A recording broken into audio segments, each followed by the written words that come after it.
Hello everyone, good morning to you all. Thank you guys for being here, I appreciate it. We are in flight over to Darkshire. And we're going to start things off by going into Swamp of Sorrows for a bit. That is the plan.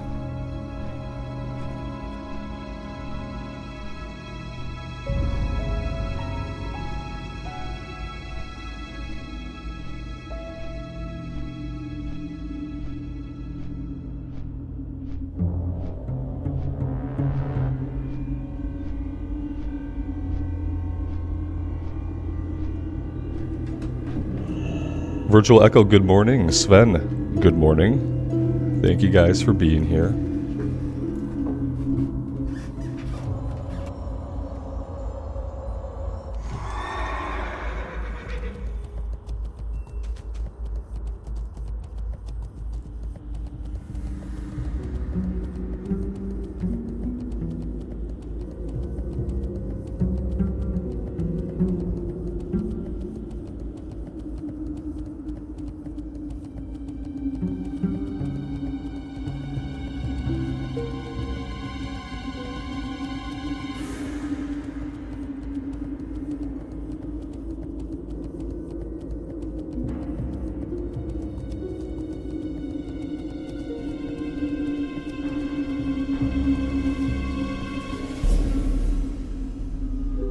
I was actually hoping these signs would lead me the right direction, and instead they say, "Turn back, abandon hope, all ye who enter here." Oh, good. That's not the words that I really needed. Okay, so we don't make a right. Yeah, we go straight. I think if we make a right, yeah, here we go. Yeah, we get killed. If we go right, we get killed. So we go straight. Today we are going into the Swamp of Sorrows for a bit. Let's see, do I remember why we're going to the Swamp of Sorrows? Yeah. No, I don't. we picked up a quest in Stormwind. But, yeah. Oh, okay, that's right. It was a mage in a library, and he had been trying to deliver something, and he lost it. And now he suspects that one of the enemies in Swamp of Sorrows has it. The Vine Monsters. Yes, we're going after the Vine Monsters in the Swamp of Sorrows.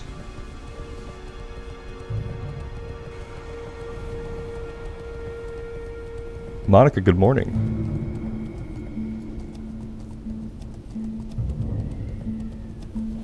This is supposedly the past where the orc and human met in the Warcraft movie. Maybe. Maybe. Karazhan was in the Warcraft movie, wasn't it? Yeah, we saw Karazhan. With Medivh. I don't know. It's been a long time since I saw the movie, and I only saw it one time. And I watched it on a laptop while on a business trip. So, yeah. Let's see. So where exactly are we going? We could fight these things all over the place. Let's check out up here. We haven't uncovered this on the map yet.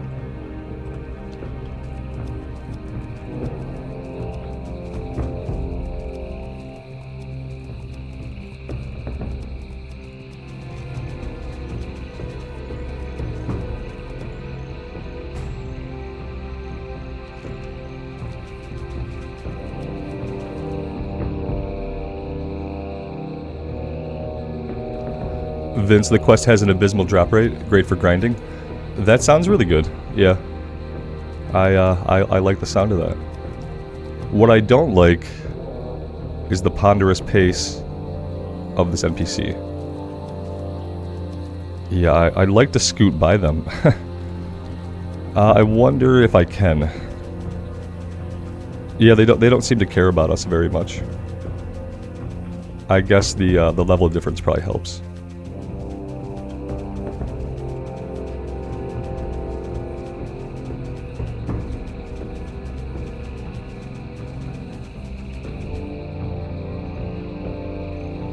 Oh, you know, for some reason, the way the NPC described them, I expected them to be like the flower plant things that we find in Ungoro Crater. But they're not. They're giant swamp walkers. Nerdstrong, good morning to you as well. Thank you for being here. Alright, so probably not very dangerous. What could they do to us? They could poison. They could root. I guess we'll pull one and we'll see.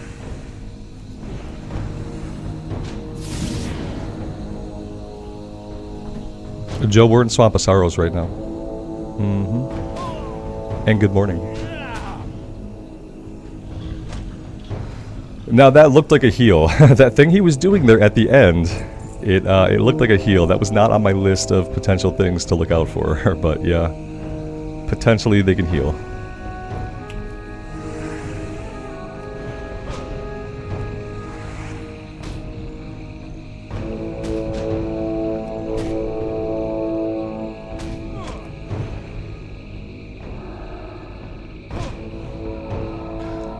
Not a heal. Okay, it was a heal, but it wasn't a big heal. It was some kind of a regrowth or a rejuve. So yeah, that's easier to deal with than like a big flat heal.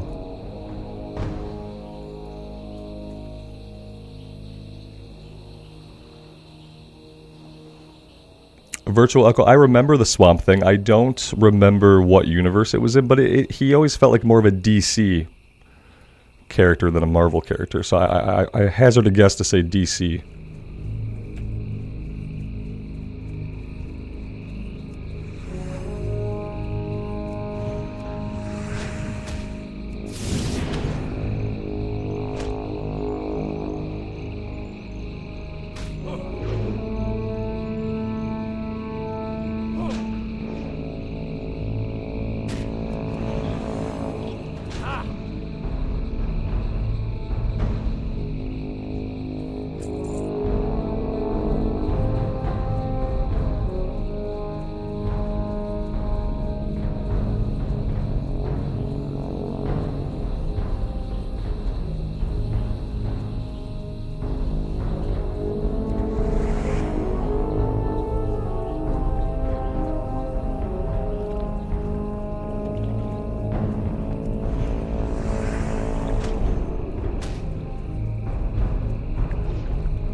Wix, good morning, man. Thanks for being here.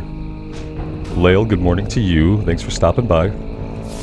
I appreciate it, guys. Yeah, it's a little earlier because I'm leaving this afternoon. We are taking a little trip up north, and we're gonna do some tent camping on my wife's father's property. It's gonna be exciting. We will see how it goes.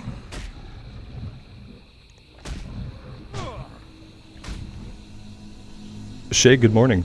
M1, I have you nostalgic for WoW again? That's awesome. WoW's in a really good place right now. It's a good time to come back and play some WoW. If you are feeling the bug. And you got 3 different versions to choose from. You can play Classic Era, you can play Wrath of the Lich King, although why would you? And then you can play Retail. So yeah, it's a good time to kind of give into nostalgia. Yeah, yeah, man, bugs. Ugh. I'm kind of hoping that like mosquitoes are gonna be the worst of it. It's not like a dense forested area. It's kind of like an open piece of land, so I'm hoping we won't have to deal with as many ticks as one might find in more of a wooded area. Cause I effing hate ticks. I'm basically terrified of ticks. So yeah. Is it possible to transfer from Classic to Retail? No. Nope. The character lives on that server, like in that game version. So, although if Classic goes on long enough, you might be able to take a Classic character through all of the expansions again. You know, eventually we'll be playing like Dragonflight Classic. That would be the only way. But then still that wouldn't be Retail because we'd be in like expansion 25. Ooh, a sunken chest. That's cool. Joe Goomba is going. Yeah, he's too little to leave home alone.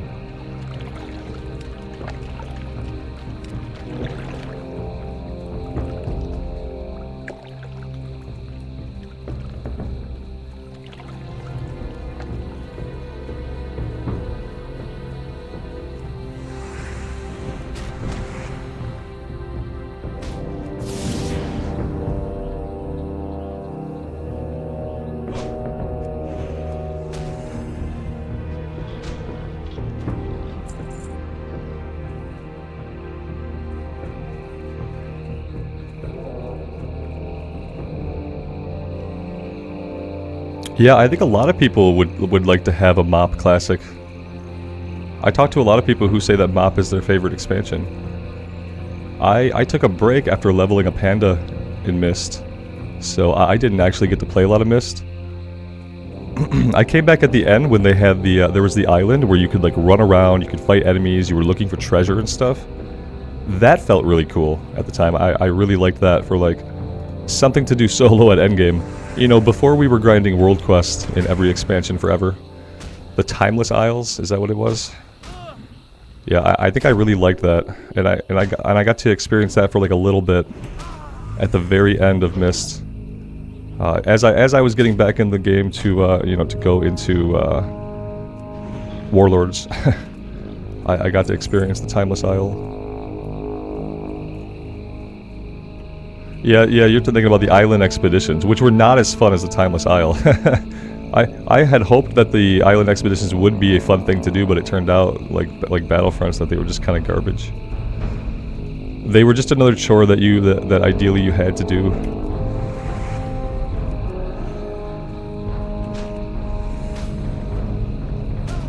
Maybe we'll somehow skip Cataclysm and we'll go right to Mist. But yeah, I mean, obviously a lot more changed in Mist, because Mist is when we got the new character models, right? Didn't they start introducing the new character models in Mist because of how different the pandas looked? Or was that more in Legion that they revamped all those? I can't remember when they did the character model revamp.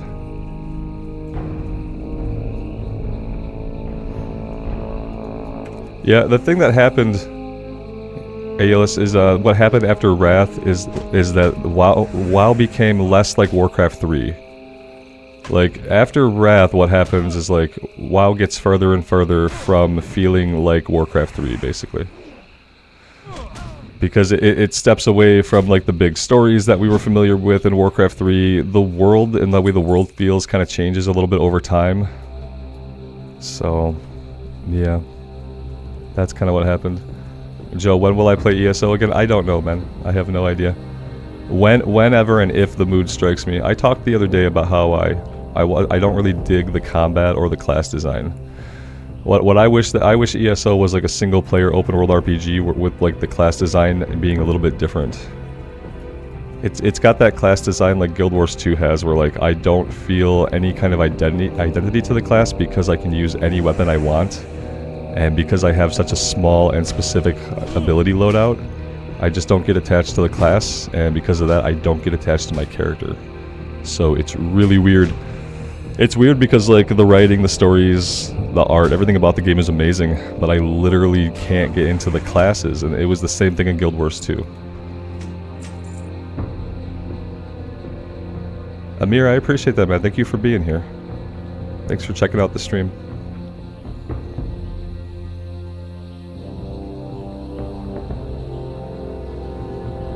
Leo, that sounds awful. The car alarm going off from 4 a.m. to 6 a.m. That sounds absolutely terrible.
Damien, good morning. Yeah, we're doing an early stream today because I am going on the road this afternoon for a little trip for the next few days.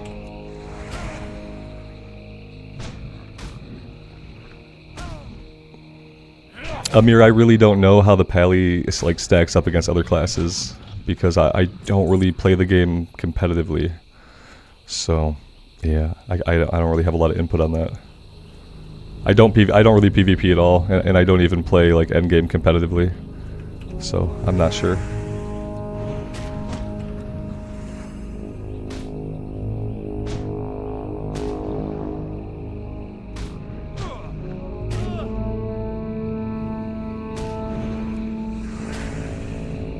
I always felt like with Warcraft, with WoW expansions, like they became so thematic and they were so entirely different that there's no flow.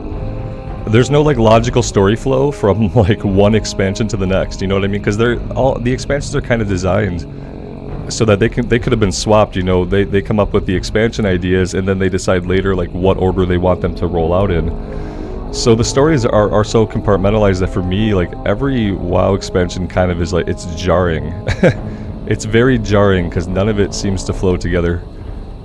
You know, I feel like, you know, the only thing that flowed, like going to BC, I guess, it kind of was cool to start on Azeroth and then go into Outland. But then after we leave Outland, we come back and go to Northrend. It's like, yeah, it's very, very, each expansion is so different. Especially after a certain point. I feel like Burning Crusade is probably my favorite, but that could only be because we just didn't get a lot of time with it in Classic. So I think part of it is nostalgia, and part of it is like feeling like we kind of got ripped off on TBC for Classic because it was only out for a year. I'd finally gotten my Warrior up, and I'd started to try to do the Heroics. We got a piece of the Bold set, and then I realized that no one was doing Heroics because we were all just waiting for Wrath to come out, because Wrath was coming out very, very soon. So yeah, I'm nostalgic for Burning Crusade, I guess. Burning Crusade was the expansion that, like, when it first came out, I didn't get to do a lot in it. I didn't get to do the raids. I didn't get to do endgame stuff. And then in Wrath was when I was in a solid guild and we did everything. So that's kind of why I wanted more time with TBC in Classic, because it was the expansion that was like really awesome that I didn't get to play a lot of when it was originally out.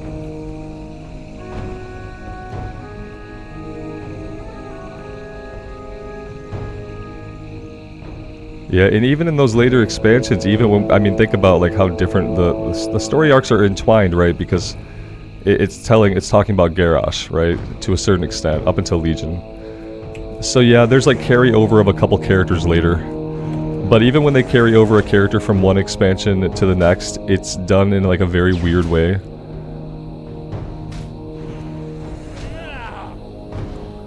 Most jarring things when Thrall was suddenly like a skinny, short shaman guy instead of being like a warrior shaman guy that he was. That was really jarring. And that was Cataclysm. Yeah, things got jarring right away, and they kind of never stopped. And it's still that way. You know, you go from Shadowlands to Dragonflight. Like, next we're gonna have a pirate expansion. Who knows?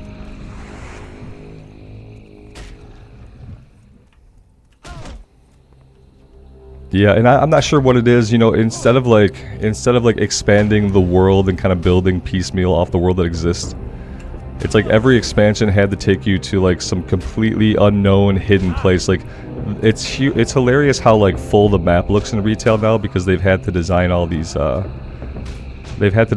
places to be like so very different, so they all end up on like their own continent or their own island. None of them are actually connected. It's like Azeroth doesn't really have any big continents. It turns out there's just a bunch of tiny islands with like their own things going on. That guy was really tough. Why was he so tough?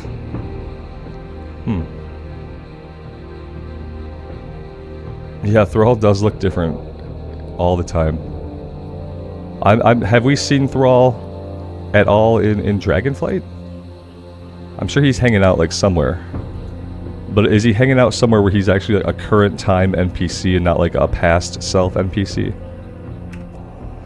I'm actually kind of glad in Dragonflight that we don't have to see those characters. Like, I don't want to see Thrall again. I don't know when or if I want to see Jaina again. I'm happy to not have Anduin around. I don't... man, Shadowlands killed all of those characters for me. It just murdered them. I never want to see Tyrande again. Like, it's weird because like I don't even think about those characters anymore. I'm just happy that they're gone. Which sucks. It sucks to do something in your story to your characters to just make someone absolutely despise all your characters. I want to see Bane do something, you know, because he never got to do anything, and so they didn't ruin him because they didn't tell a story with him. And the best thing for Bane was that he sat on his ass in Ouroboros, and that none of the story writers like did anything with him. That's the best thing that could have happened to Bane, actually. Like, we thought it sucked for him, but since he didn't get a story, they didn't ruin his character. That's the good thing.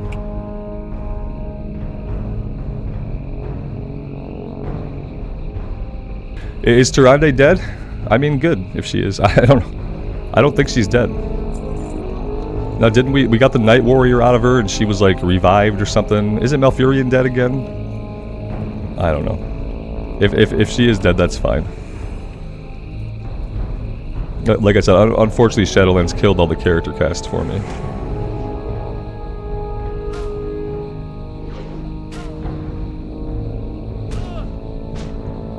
Oh yeah, that's right, because they have to have Metzen do the voice acting, so they can't even use him. I think Malfurion's dead, right? He sacrificed himself for something, or did that not happen yet? Is that like spoilers? I don't know.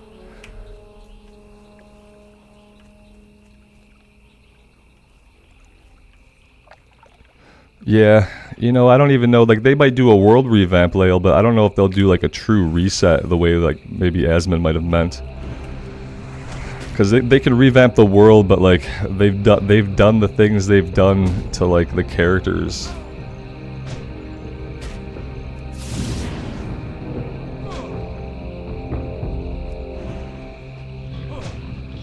Yeah, exactly, Nerdstrong. I don't think anybody ever dies permanently. If they want to kill a character off and bring them back, there are lots of ways, and we just go to the Shadowlands, we pull them out, you know. You pull them out of the life stream, you shove them back into some corporeal flesh, and we're good to go. Yeah, it'd be great to have kind of a reset, but that's like, you know, creators of a universe, they don't want to do it, because then it's like, well, then it kind of like invalidates all the stuff that they've done before. What they need is to stay away from those characters, I think. That's all. I think maybe we just leave those characters alone. We don't have to keep going back to them, you know. Tim, good morning, man. Thanks for stopping by. Am I using the Leatrix latency add-on? I'm using Leatrix Plus for very specific things. All Leatrix is doing for me is it's automatically vendoring my trash. It's automatically repairing me when that option is available. I have it showing flight timers, and that's all Leatrix is doing for me. I'm not sure about the latency part. Yeah, I don't have latency, so. WoW 2 inbound. We're never gonna have a WoW 2, unfortunately. That's not gonna happen. Yeah, new faction leaders would be good. I feel like this, like, sometimes when a story moves on, like, you just don't have to go back to those old characters. You know, they had their stories, we had our times. We don't have to dust off Jaina every third expansion and have a story about her. We don't have to dust off Sylvanas every other expansion and have a story about. We don't have to ever give a shit about their stories again. They can tell other great stories about other characters who they haven't summarily executed in Shadowlands, and that would probably be better for, like, it would be better for the stories in the game. It would be better for the long-term health of the game if those characters like Thrall, Jaina, Malfurion, Tyrande, like, nobody cares anymore. And nobody cares about the Warcraft 3 characters anymore. Just let them go. Johnny, good morning, man. Thanks for being here. I appreciate it. A Fat Ocelot, good morning to you.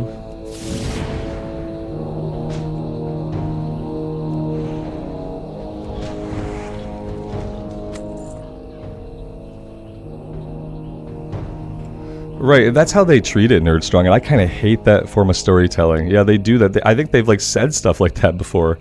Yeah, in case of emergency, break glass for Arthas or Illidan. Yeah, and, like, that other characters I don't want to see again. You know, Illidan flew off into the spaceship beyond to kill the Titans or something. Like, yeah, we're going to have to see Illidan again, aren't we? Oh, that's gross and cringe. Maybe he could put a shirt on this time at least and stop making everybody feel so damn inadequate. I don't know. Yeah, we'll have to see Illidan again. So that's probably gonna happen. And what they're gonna do instead of Arthas is they're gonna dust off Medivh. But are they gonna do the same shit with Medivh where he's like helping us, but he's really a bad guy because he's just been out there too long? That's probably what they're gonna do with Medivh.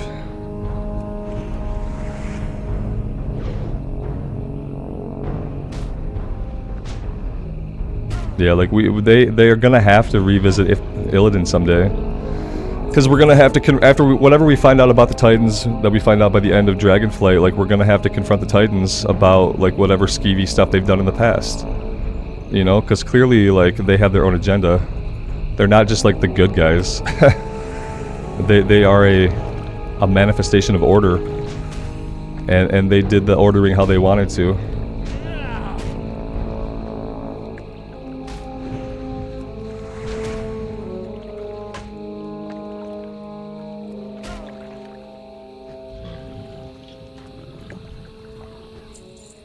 Yeah, Tim, that's a good point. It's probably like the marketing people that want to make sure that we keep seeing those same characters.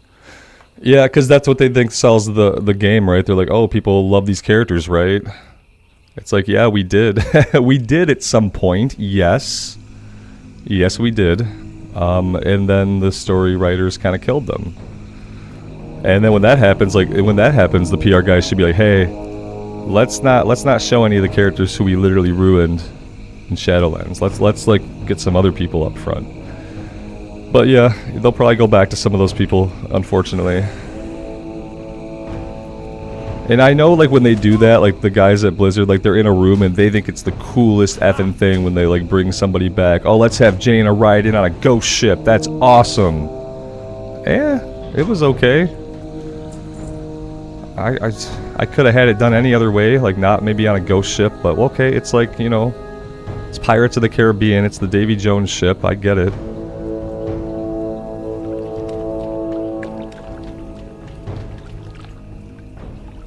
And then the funny thing is, like, they'd always do these big moments in the past. They had these big action movie moments that were supposed to be super cool.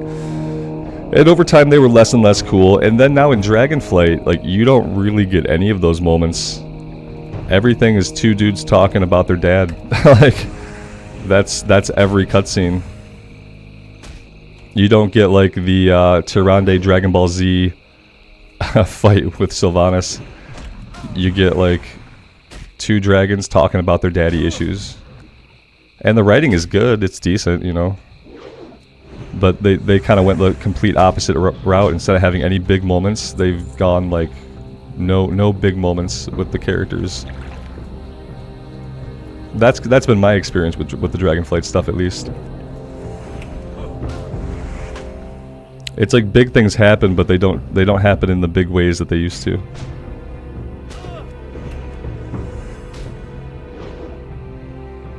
How much longer do I think it'll be until I'm level 60? Approximately 376 hours. Yep. Yeah, we let's do a slash played. So at level 43, we have been playing for 5 days, 16 hours, and 4 minutes. I don't know how that math works out, but you know, it's like 140 hours, 150 hours so far. And we probably have at least that many hours to get from 40 to 60.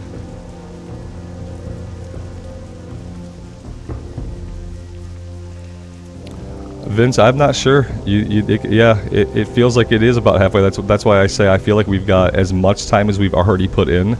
We have that much time again to go. I don't think I can pull that guy on his own. As ponderously as he's moving, I don't think I can do it. Yeah, I would say at least 100 more hours. I would say 150 because we just don't have a lot of quests to do. And we haven't been able to do elite quests, and we can't run dungeons over and over again. We haven't done any dungeons, so yeah, I think it's going to be like 100 more hours. What do I plan to do after I hit 60? Retire, obviously, to an island in the hills. Yeah, that's what I'm going to do. I'm going to retire to an island in the hills and live out the rest of my days. And then we'll probably go again or something, yeah. I'm not going to do any hardcore raids, if that's what you're asking. Yeah, I don't have a big desire to do that. Maybe we'll do some stuff on the official hardcore server. We'll definitely be doing dungeons on the official hardcore server now that they're going to be on just a 24-hour... Now that we can do them more than once, for some reason it's much more appealing to do them at all. Because when you can only do them once, if you're someone like me, you're never going to get any drops. You're going to be risking it for nothing. So the idea that we can run them, you know, more than once is appealing. Better chance of actually getting some rewards for the risk over time. Johnny, I appreciate that, man. You don't have to do that. I'm gonna hit 50 regardless. But I appreciate you.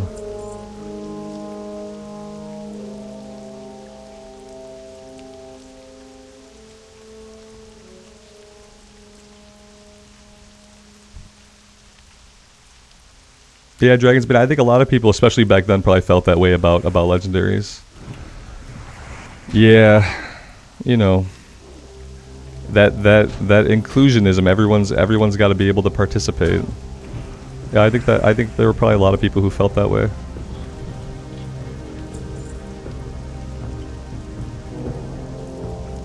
And then it's like, well, you know, if everybody can have one, it's not super unique. And then, you know, they never really put a lot of stuff like that in the game now. That's like, that has to do with character power. That's like super unique and super hard to get. Outside of just like mythic gear itself, you know.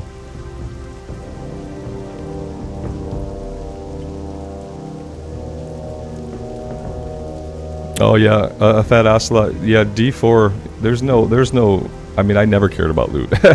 The game kind of teaches you early on that like loot is essentially meaningless, like in its entirety. Yeah. You know, you look at an item. It teaches you look at item, see green for now, equip. Maybe you'll do more later, but yeah, you get gear every like 10 seconds. Any game that like throws gear at me, I start to not care about the gear. I start to like just tune out from the gear entirely. When I'm having to check my bags every like 2 minutes for all the gear I'm getting. It's completely unsatisfying.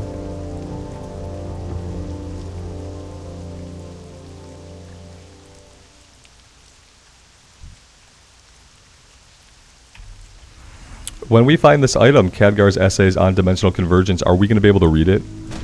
Is it going to be like a readable item? At this point, I feel like I should get to know what he has to say about this topic after grinding these guys.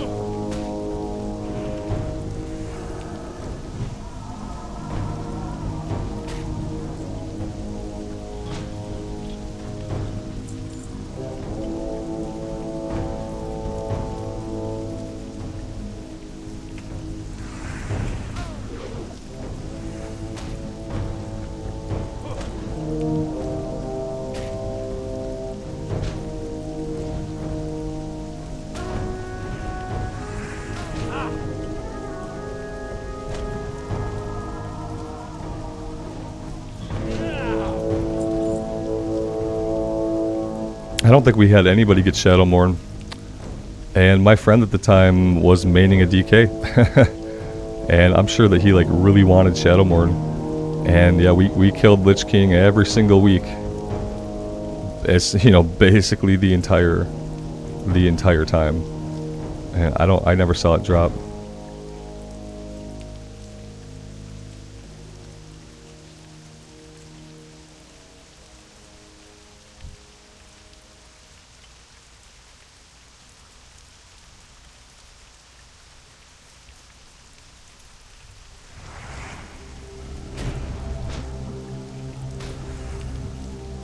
The Troll, good evening.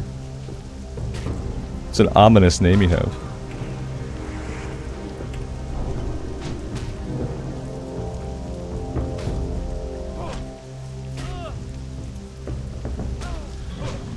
Sanichi, hello. Good morning.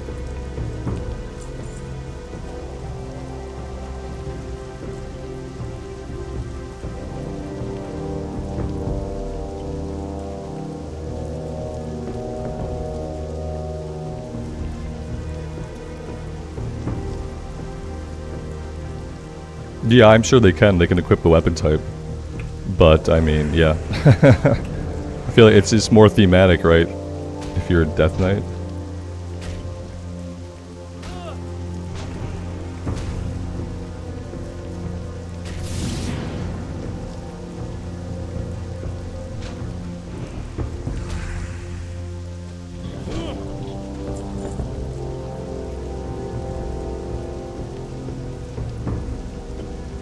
I really wish I had a lot more rested XP. That's gonna be the good thing about not playing for a couple days, is that we should get plenty of rested XP. And then by the time we're back at it, either, I don't know if I'm going to be back Wednesday night or Thursday morning. We're going to be back home on Wednesday. I just don't know if I'm going to have the energy to stream Wednesday night. So we might get 3 full days of rested XP, which is going to help us a lot. I'm kind of starting to understand, you know, some people say that they run 2 hardcore characters at a time, and they let one of them get rested, so like they alternate. Especially, I feel like once you're in the level 40s, you need rested XP. Like, you need it. Especially doing this kind of challenge. It might be a little bit easier to level on the hardcore servers that Blizz puts out, because we'll be able to do all those elite quests that we had to skip, and we'll be able to do the dungeon runs, you know, daily if we want to, for more experience. But yeah, I definitely see value in like almost only playing at this level when you have rested experience. That's becoming a growing thought in my head.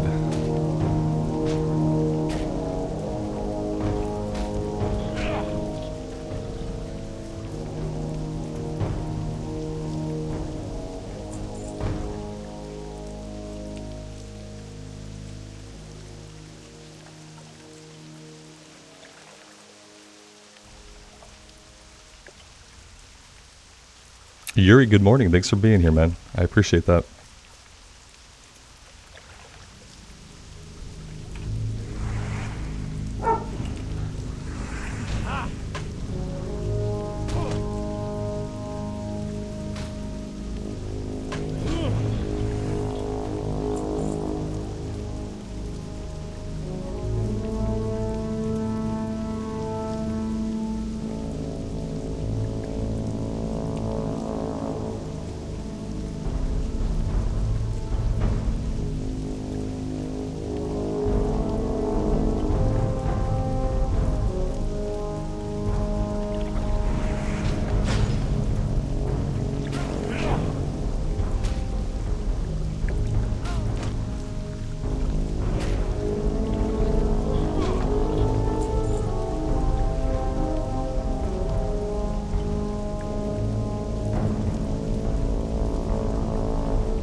Well, that explains why we're not seeing like a really big respawn rate. We've only got a handful of people here.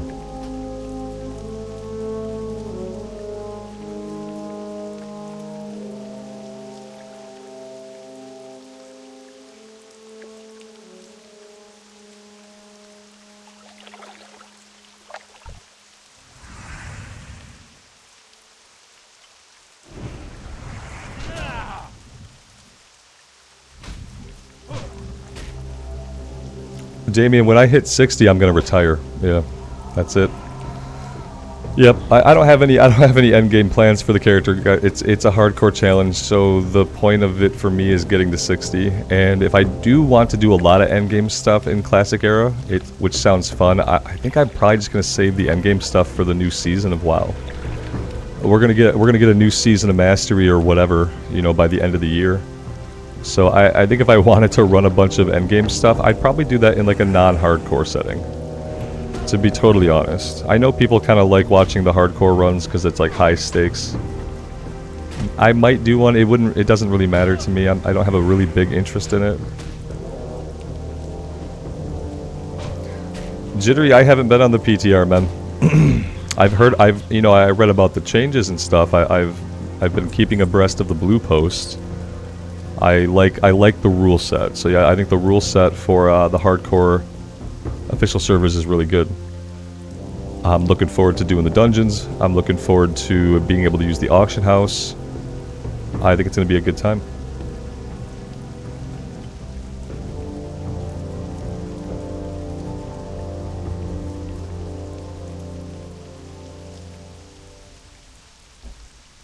Do I have a favorite class? It changes at times. Probably the warrior would be my favorite class over time. But the mage is really fun too.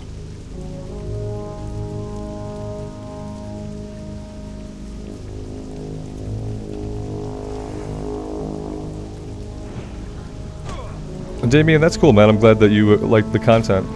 Yeah, I did the raids a couple of times, and I didn't have any big interest in doing them over and over again on the Pally, because I'd already done it before. You know, I raided a bunch when Wrath was actually out, so it was cool to see Nax again. I did an Ulduar run as well, but it never got onto the channel. So it was cool to see those again, but yeah, at the end of the day, I just didn't have any interest in farming the raids again. For me, that's a done game that I already completed.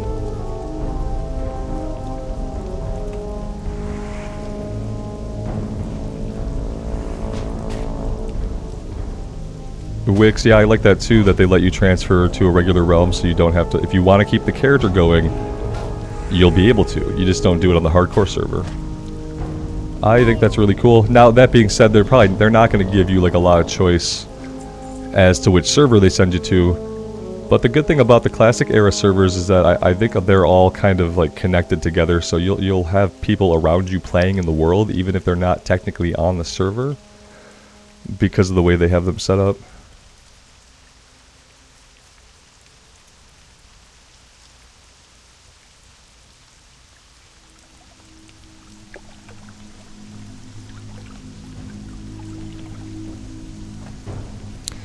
Wix, I think they're gonna let you pick from like certain realms. You know, like oftentimes when Blizz allows for like free transfers off of a realm, they offer it to specific realms. I remember when the Fresh Start server of Maladath was completely dead, they offered free character transfers off Maladath, but they only had a handful of realms you can go to. Like I took my character to the Westfall server first, so I could then pay for a transfer to get her onto Pagel. So yeah, usually when Blizz offers free character transfers of any kind, it's so they can funnel people to specific servers. So they'll probably have a few for you to choose from, but it probably won't be the big servers like you know, like Pagel or Mankrik. It probably won't be any of those like big servers. It'll probably be some smaller ones, you know. Like I think they offered transfers to Westfall. Westfall was like a low to medium population server. You know, Westfall wasn't really a great place to end up, so I had the transfer from Westfall to Pagel after that free transfer.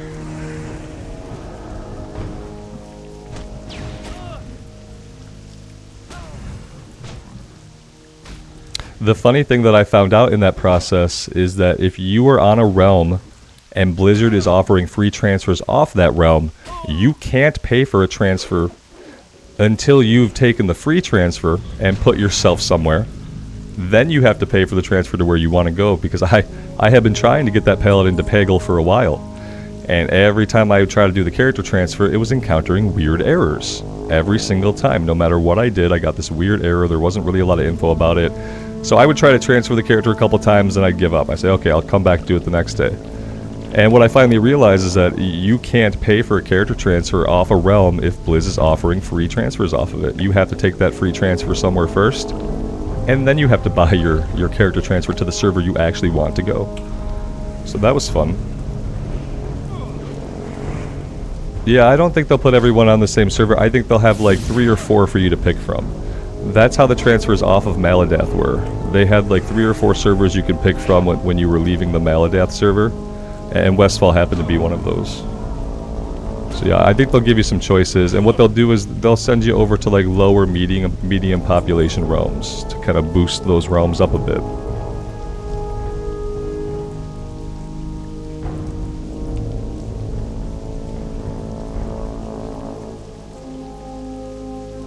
Yeah, Wix, also in my troubleshooting, I also accidentally purchased a character transfer for retail.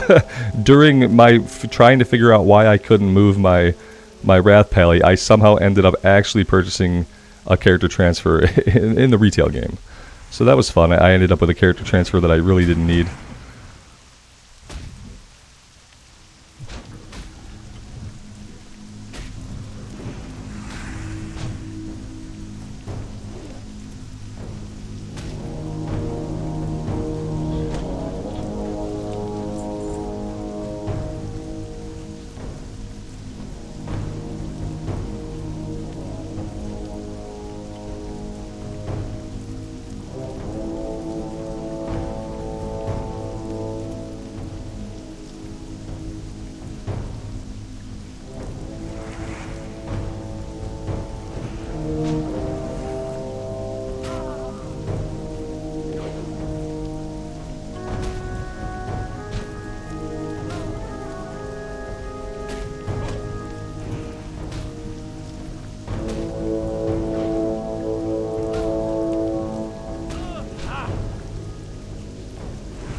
Why don't I fight, Edo? Because this is the stream where all I do is sit and drink water for the whole stream. Yeah. That's why I'm not fighting right now. That's all we're doing today, is we're sitting and drinking water. Well, I'm drinking coffee. The character's drinking something. M1, you changed the gnome into a goblin and it killed your vibe to play? Yeah. I mean, I hate goblins, so I can definitely see why that would happen to a person. Yep, I was super bummed out when we got goblins on the horde side because I was a horde player back then. I had to play horde because my guild was on the horde side. So, you know, the alliance got werewolves. Super cool. And the horde got goblins, who were supposed to be a faction that was outside of both factions. They were supposed to be an independent faction. Goblins were supposed to be neutral. But for some reason we got them on the horde side. We didn't get the Tonkla. We didn't get the Seal people. or any other race that we could have got at the time that would have made more sense for the horde. We got goblins on their stupid little island. Yeah. I'm still bitter about that. It turns out I'm still bitter about goblins.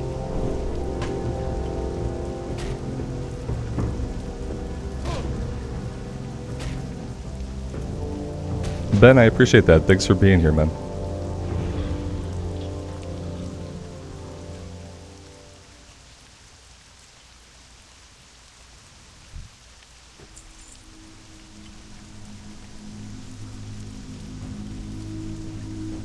Yeah, it's true that the Horde did win with Blood Elves.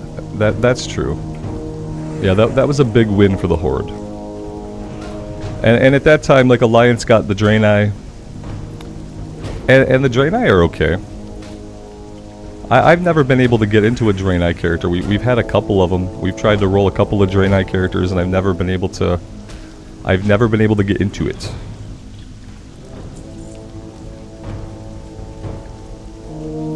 Babry, we don't know. We don't know when official hardcore's coming out. They haven't told us yet. They gave us a big update the other day that explained how the server was going to work, but they haven't told us when we're going to be able to play. My guess is that we'll get it sometime in late August. Late August or early September. Keep in mind they have, for retail, patch 10.1.5 is coming out on July 11th.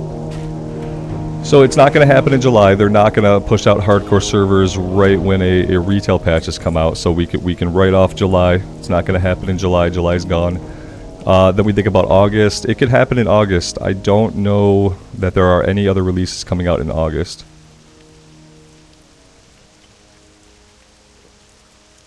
Yeah, it's probably going to be the end of summer, right? They originally said summer. Summer 2023, but yeah, it's going to be the end of summer 2023. Yeah, Wix, I haven't unlocked the Lightforged Draenei yet. I should unlock them. I unlocked Void Elves because I really wanted to play like a Void Elf Warlock. But I haven't unlocked any of the other. Now they're super easy to unlock. You don't need the rep, you just go do the quest. So I got to get my Kaltirans and my Lightforged Draenei opened up, because I've never even been able to experiment with them in the character creator. Auntie, am I doing the quest with the most horrible drop rate in the game? Yeah, probably. And that's fine because we need to grind. Like, we need to grind, and I need to be forced to do it somewhere safe.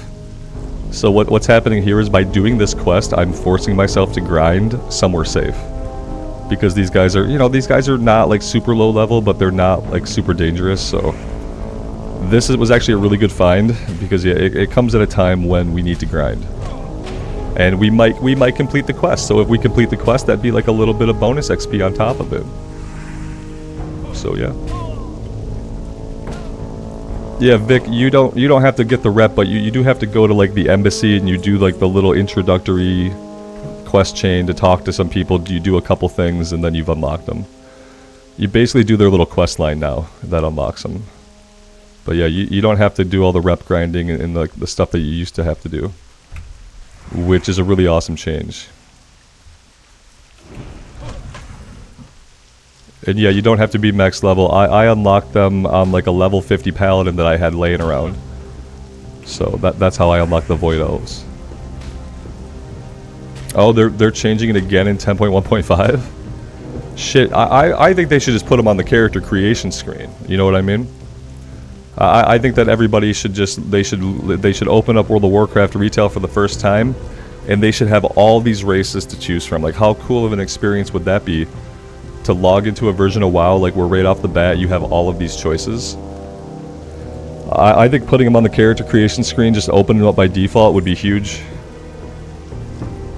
I think that's amazing for players. Especially after like the rep grind content was no longer current content. It's like you're making people go do this rep grind, and this is the only reason they're doing it for, and they're doing it outside of any normal mode of play. Which is fine for people who've been around the game for a long time, but then like newer people just miss out. They miss out on those races, and they're amazing. So like the more people that play them, the better.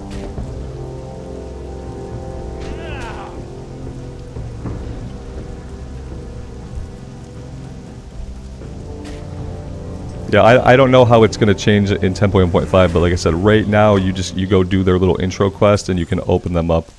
There's no longer a reputation requirement, but apparently it's going to change further in 10.1.5. And so maybe they will eventually just put them on the character select screen.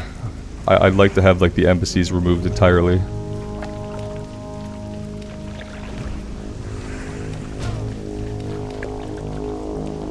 I also don't think that they should start at level 10, and maybe that will be a change they make as well. Is that right now you do the little quest line, and then the allied race starts at level 10. I think especially if they're opening it up for everybody, then the characters they need to start at level 1. So I'd be interested to see if that happens. Ashley, am I playing the PTR doll? No, I don't think so. I'm not really big into giving companies free labor, so like if I go in and test stuff for them and I report stuff and I'm basically working for them for free. So I'm not really big into that, and like I've already deleted so many hardcore characters that I just don't want to really sink a lot of time into it. I'm trying to keep myself apprised of like the blue posts that go on about it, so I know like the changes that they're making to the systems and stuff like that. I just haven't felt compelled to get on there. I installed the PTR, I even created a level 1 Night Elf Warrior. And then I just kind of decided that I didn't want to waste the time on it.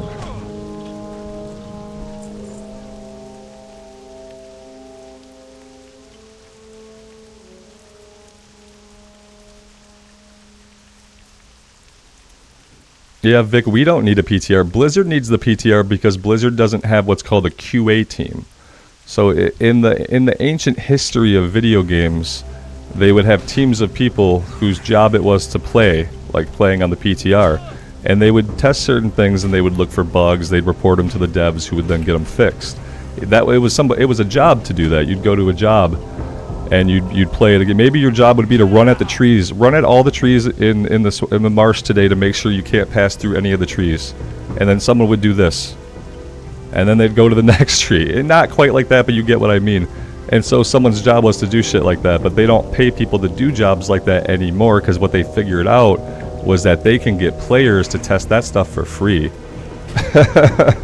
So we don't need a PTR, but Blizzard absolutely has to have a PTR, because a PTR is the only place where any testing of the product occurs. Just so you know.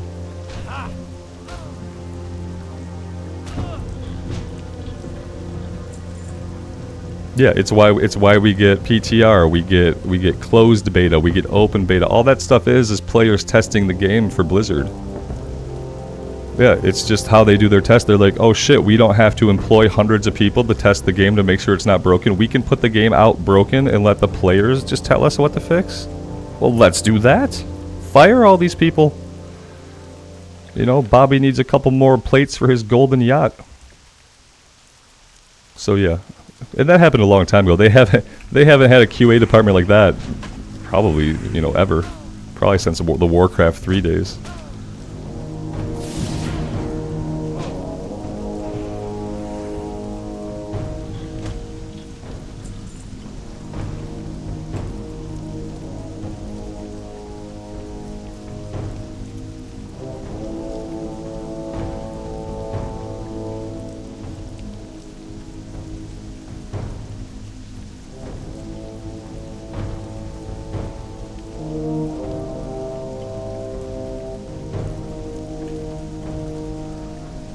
Capaneer, do I take suggestions on MMOs to try, and am I going to play ESO again? I don't think I'm going to play any more ESO right now.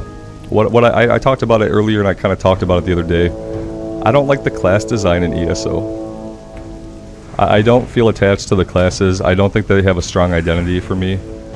And part of it is like the Guild Wars 2 thing of being able to, you switch your weapons, you can use any weapon you want. And for me, a class's identity is defined by the armor it wears, the abilities it uses, and the weapons that it uses. It takes 3 things to define a class for me. And so when you lift all those restrictions for me in like a fantasy environment, I just don't get attached to my character class. And if I don't get attached to my character class in an MMO, then I'm not getting into the character, which means I'm not getting into the game. Even if every other part of the game is amazing, like ESO is, because of the class design, where you wear any armor, equip any weapon, use any abilities, it's not interesting to me. I can't get into it. I can't get into it.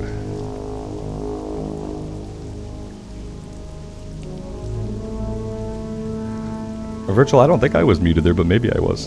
It doesn't seem like I was.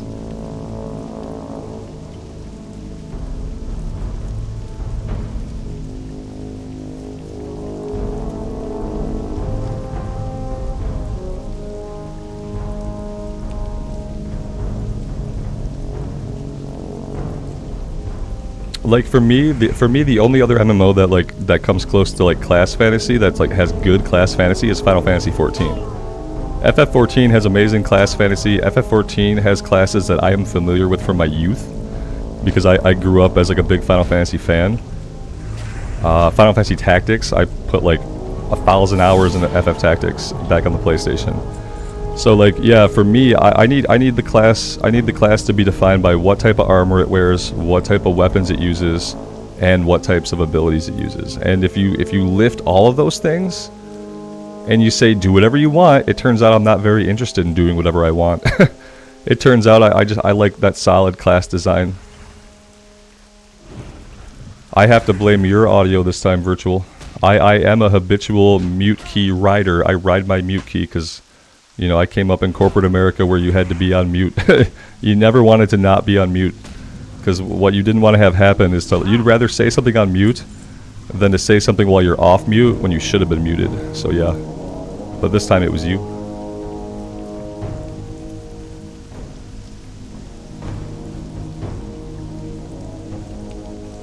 But yeah, I mean, I've tried most MMOs that have been out recently.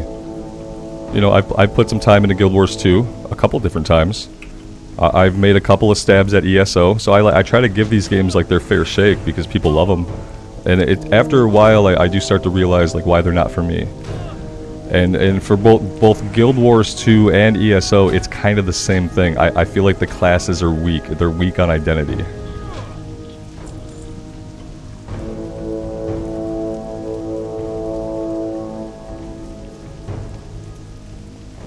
Yeah, anybody else? Anybody getting lag? Everything's great on my end. No drop frames. We're broadcasting at 20,000 kilobits a second, and YouTube hasn't bitched at me yet. So everything looks good on my end.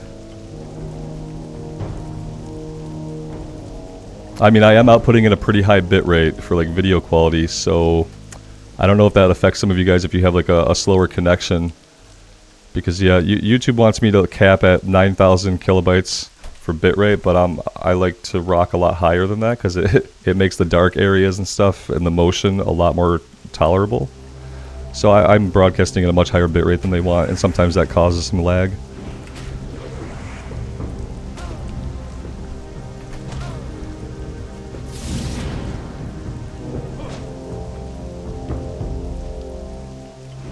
Yeah, right now I'm kind of in a holding pattern for like new stuff to come out because I feel like I've tried all the MMOs that currently exist that I would have any interest in.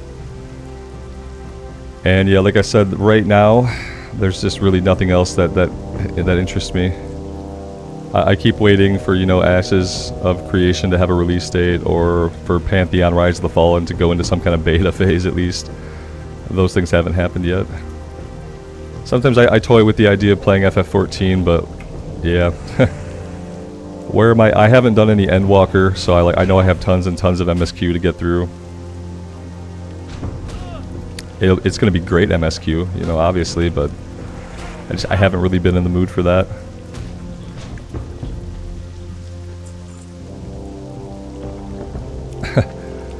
Vic, I don't think that Ashes of Creation is a scam, but keep in mind, if you take people's money for years and years and years, and you never release the product, that can end up becoming a scam by the lack of the thing you didn't do, which was push the game out, you know? So I don't think that they're I don't think the people working on Ashes are sitting there thinking that they're trying to scam anybody. It's not like Star Citizen or whatever that other game is. But yeah, but it could end up being a scam for all the people that you know, it's crowdfunded mainly, I thought, or it had been crowdfunded up to a certain point. And so if they never release the game, then yes, then it becomes a scam. Yeah, but when they put out that alpha build, they literally basically told people not to do it. They were like, don't pay us money to play the game, because this game is not finished, it's very incomplete. They were like, pay us the money if you want to support the game. They were pretty transparent when I remember what you're talking about, that time they had that alpha event, and if you paid the $500 founder thing or whatever, you could get access. But I feel like they were pretty transparently telling people don't pay this money just to check the game out, because the game you're going to check out might not be anything like the game that eventually comes out. So yeah, I mean, but you know, like I said, if the game never comes out, then yeah, scam. Then scam game.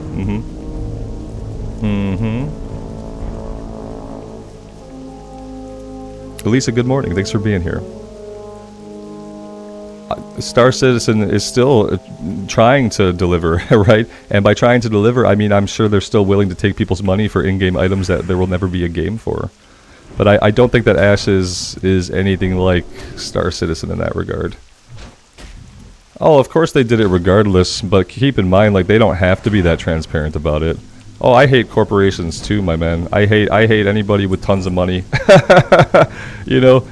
Yeah, so I get your sentiment. Your sentiment's not wrong. They're trying to get money, because that's what you gotta do. You gotta find ways to get the money. Some of us are better at it than others, and have better luck at it, you know what I mean? But yeah, but the fact that they were transparent, I appreciate that. Because they could have taken it a whole nother way. They could have worked on FOMO. They could have really hyped it up, you know. They could have taken it a whole nother way, and they could have easily at least doubled the amount of money they made. But they didn't, so they didn't. You seem to have some sentiment though about the ways people get their money. So that's a thing. You should be anti-corporation, because corporations are fucking evil. They will manipulate the shit out of you for every single penny they can get. So you should be anti-corp. Yeah. You have to live within the system, you know, so you're gonna, of course, engage with corporations, work for them, buy their products, but you should be anti-corporation. You should be pro-human. So keep that in mind. When you talk about manipulative practices, you know, a corporation is going to use so many manipulative practices, and they're going to be so good at it.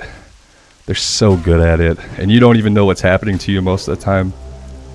You're just stuck in the trap, you know, throwing your money at stuff, and you don't know why.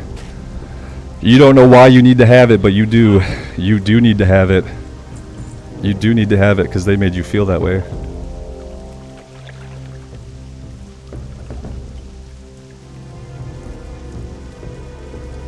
If you can't beat them, join them. Yeah, we're not trying to beat them, you know. We live in a corporate world, you know. You have to live in it. You play along, but don't trust them or like them, you know. Understand what's happening. Keep your eyes open and understand what's happening to you. When someone's taking your money, acknowledge what's going on, you know. Because a lot of people are not going to be transparent with how they're taking your money. That's all.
I think it would be good to have very medium expectations for like any of the MMOs coming out. I think what's killed a lot of MMOs in the past was that like people talk like, oh, it's got to be a WoW killer, it's got to redefine the genre, it's got to do all these things, and then when it doesn't do those things, it's like, you know, it feels like it's a dead game. I feel like people should be like very wary and like just have like very realistic expectations of like what you're gonna get. Because it's probably not going to be a WoW killer, you know. Your best bet is to get something that's like really fun, that a lot of soul has went into, and that isn't super buggy. And then depending on like the type of MMO it is, you kind of figure out if it's for you. Like I think Ashes is going to be like pretty PvP based, isn't it? Although when I see things about it, I don't think I've ever heard them talk about the PvP, so maybe that's not right. All I've ever seen them do is like they show off these giant world bosses. You know, they have like 100 dudes in a field fighting a giant world boss, which is fine, but it's really like one of the only things I've seen them do. What I really like to see is like a dude playing the game solo for like 10 hours and like what that experience is like, because that's what I'm gonna do. Like, I'm gonna play the game solo for long periods of time, and I'd kind of like to see, like, some of that more normal gameplay.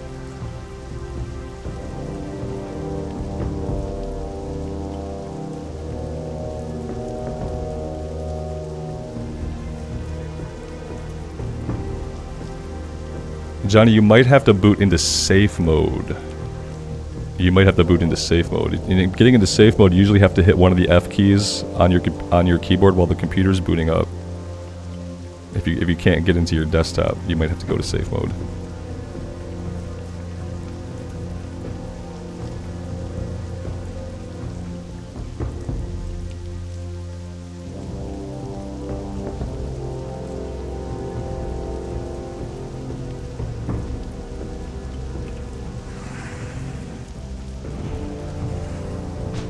It's not always raining here. It doesn't always rain. The rain was not here when we first came here, and then it started to rain.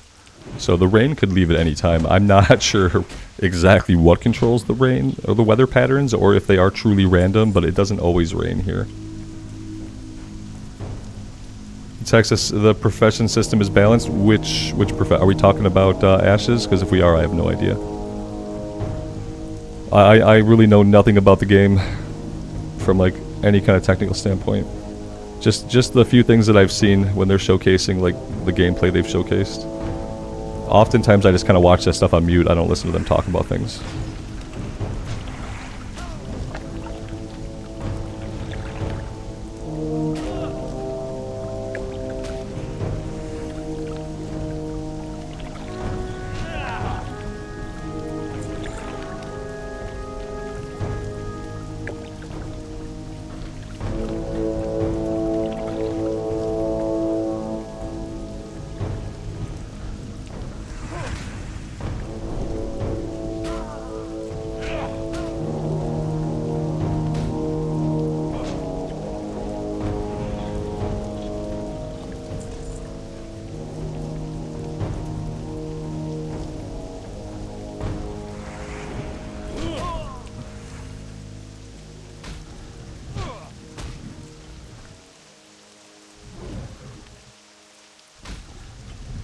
Yeah, I was kind of hoping that after a while the rain would roll on out. The sun looks like it's peeking through in a weird orange sort of way, so that's kind of nice.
Yeah, the really weird thing about this place has literally been the respawn rate being so slow.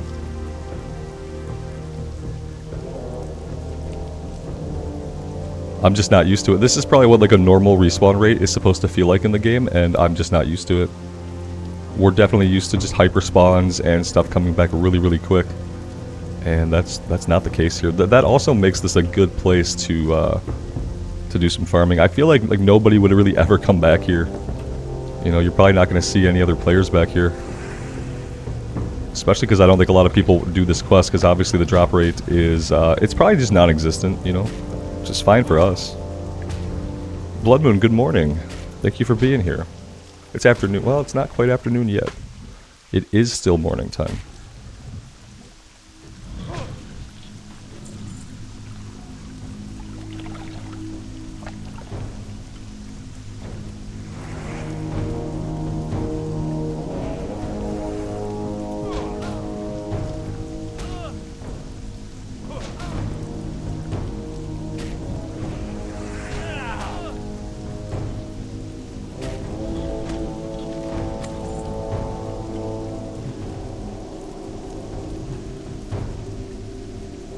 Is Fade Leaf used in alchemy? Is that like an herb that an alchemist might need? We've been picking up a lot of Fade Leaf. Not as much as I thought, I guess.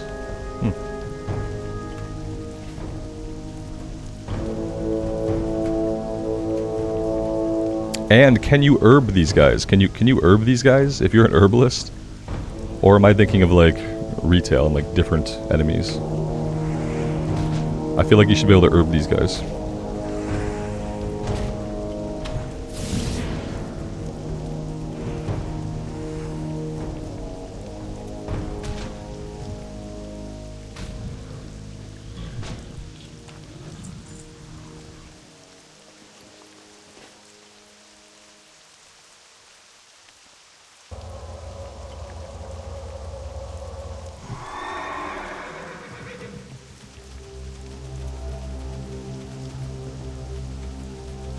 Auntie, it is used for the invisibility potion. Awesome. That makes sense. It is called Fade Leaf, yeah. Thanks, Blood Moon. I hope it's a good time. I've been trying to work myself up to it. Still not super excited to be spending consecutive nights sleeping in a tent. It's 3 hours from home, so like worst comes to worst, if I have a horrible sleep time tonight, then maybe I come back tomorrow evening and I spend the night here, and then I go back the next day, spend one more night there, and then come home on Wednesday with the family. Like, there's an option where I come home for a day in the middle of the trip. That option exists. Because yeah, the last time we went tent camping was 2 years ago. It was two overnights, and I was thoroughly miserable the entire time. So yeah, man, I like being outside, but I just hate tents. I liked tents when I was a kid, when I was like a teenager, and even into my 20s it was okay. But it turns out like I'm just not a big fan.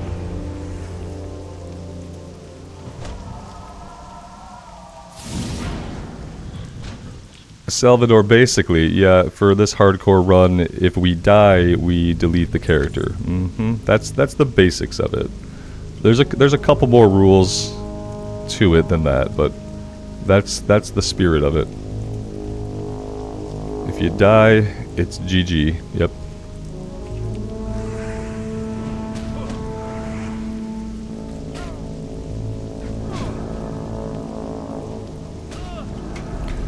Yeah, but Salvador, now is the time that everyone's doing this challenge. We're on a server full of people doing the challenge. Yeah, there are 2 hardcore servers that are just full of people. Like if I were to start a level 1 character right now on this server doing the hardcore challenge, it would look like launch day. It would look busier than launch day. I guarantee it, especially on a weekend day. If I turn on a level 1 right now, zone's gonna be packed, man.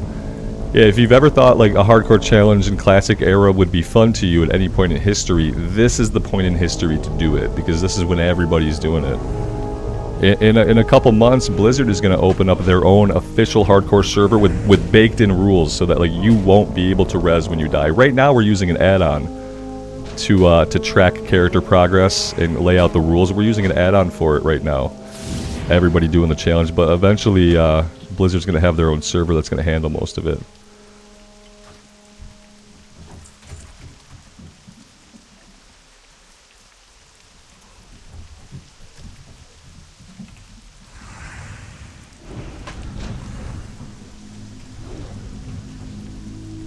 Yeah, that's right too. Yeah, the public test realm for that hardcore server, that's live right now. You can install the PTR and you can play with the rule set that Blizzard's going to use in their official hardcore servers coming later this summer. Yep. Yeah, it's a good time for classic era and it's a good time for hardcore. Hey, at some point, guys, we got the item. I don't know when it happened, but it happened. Let's see. I can't read his essays on dimensional convergence. That's super lame. Yeah, I was hoping we'd get like a couple of lines of flavor text. These documents are sealed by magical force. Of course they are. Yeah, why wouldn't they be? Why wouldn't they be?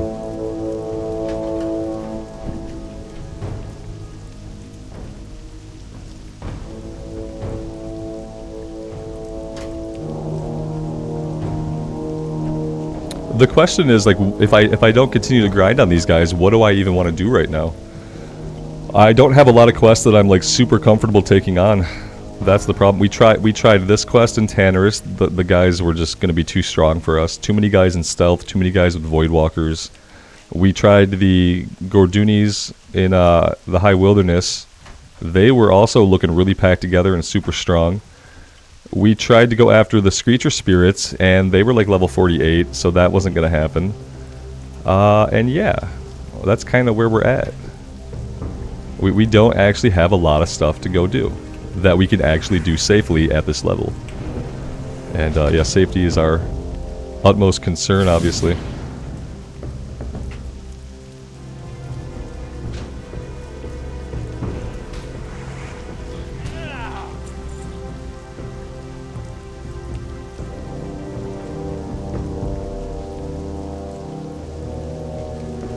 We could follow up on this eventually. We have something that needs to be deciphered by Prospector Stormpike and Ironforge. We should probably find the quests that are like that. This goes to South Shore. This goes to Ironforge. We are quite a ways from any of those places, though. That's the problem.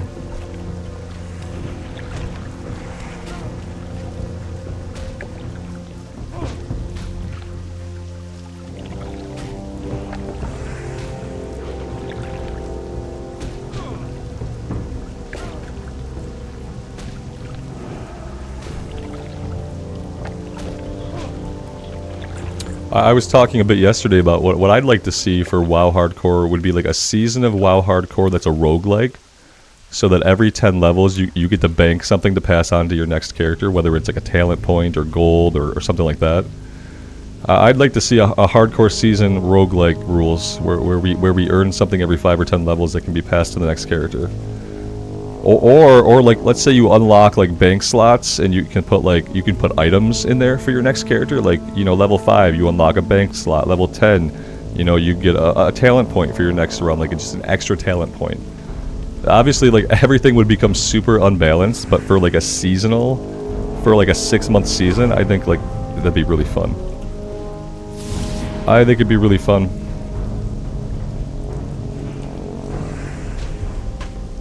It wouldn't be a way that I'd want the game to be long term, but I think for like a seasonal content, being able to have like, you know, you're gonna die eventually, right? So, but maybe you die and you've got like 2 pieces of gear and 3 talent points for your next character. Imagine hitting level 10 on a character and you have 3 free talent points just kind of waiting for you. That would be a lot of fun. And people like roguelikes. I think it would pull a lot of people in.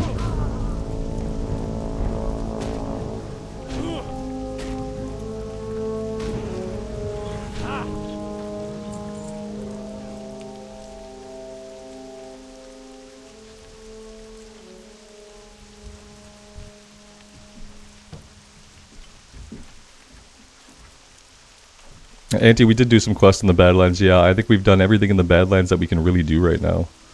What else do we got? We got frost oil. I don't think I can get that. Isn't that like engineering? I could check maybe an engineering vendor. I'm not sure. Patterned bronze bracers. I don't know what this is. I think this might be a crafting thing. This might be something we need, like blacksmithing. I don't know if we can do this.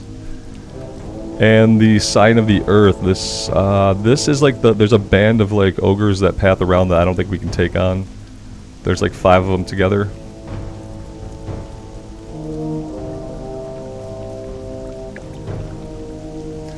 Vic V, classic WoW is not a difficult game, but it is difficult for lots of people to stay alive though.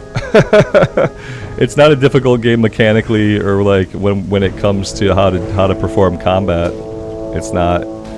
But it is hard to stay alive, it turns out. It turns out that you always die. So the difficulty in classic era hardcore comes from the fact that once you die, you're dead, you know. We've had a talk similar to this before, I think, where like be careful telling other people what is easy and what is not. Because what's easy for one person is not easy for somebody else, etc. It's pretty simple. But yeah, for a skilled player who has experience, the combat and mechanics of classic era are not hard. But by hard, you're trying to work in like other things, you know, like what you determine as a challenge, as opposed to what somebody else might think is challenging. Yeah, classic is easy, but staying alive isn't. Right, the game is designed for you to die. The game is designed for you to die so much that there's no penalty for death other than having to walk back. So yeah, it's not easy to live. Easy to play, hard to live. That's all. That's why people do the challenge in the first place, because the game itself isn't super hard. That's kind of why the challenge fits and kind of why it works. If the game was super effing hard, like if I had to dodge roll, if I was playing Elden Ring, which is like what I think like we're kind of talking about, is like a different kind of game. It would take a different kind of game to have the difficulty that you might be talking about. But yeah, if we were playing Elden Ring, I'm not doing a hardcore Elden Ring run. You know what I mean? That has absolutely zero appeal, because the game is hard. The appeal here is that it's easy to get into and hard to actually make it. You know. But like I said, I feel like we've had this exact talk before, like a couple days ago. Which is fine. It's fine. This is hardcore. Yep, this is hardcore. Mm-hmm. That's why the logo in the thumbnail.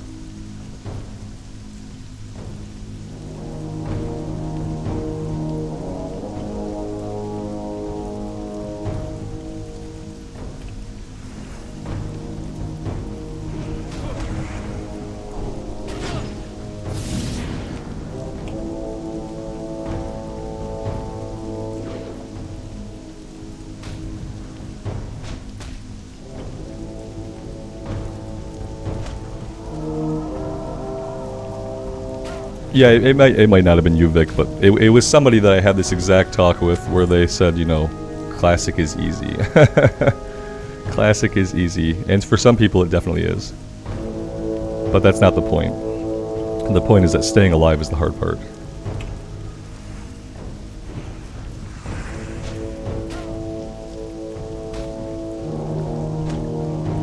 Yeah, the biggest killer is overconfidence, exactly. Overconfidence, like not paying attention, playing zoomed in like I'm playing right now.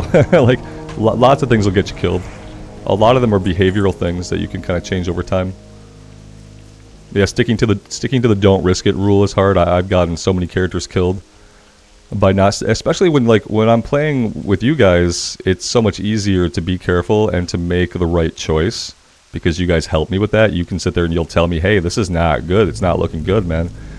When I would play the recorded series on my own, it's so easy to get stuck in your own head and just kind of act out how you're feeling that day. I remember when I got the mage killed in that town council building after going back in 3 times, I was having a very bad day at that point. And because I wasn't hanging out with you guys, there was really nothing to pull me out of that. I was just in the game, in my own head, and I let it kill me. I got super, like, just stuck on the idea that I was going to do this thing, and it got me killed. And I think a lot of people who, you know, when you play on your own, that happens to you so easily without you realizing it. Is like you just...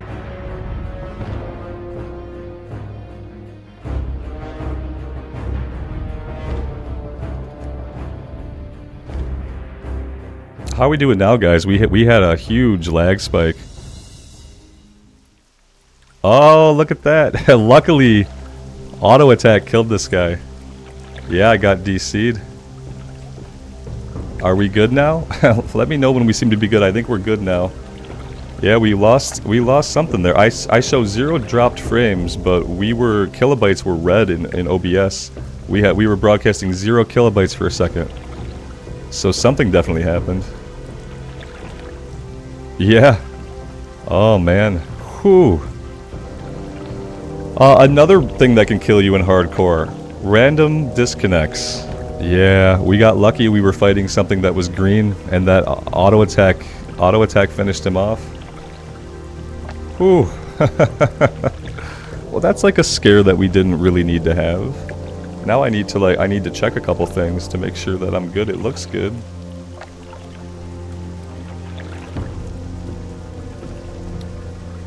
Let me check a few things before we keep going here. All right, that's not the issue. Yeah, I don't see any local issues, so I really don't know what happened. You think it was the water?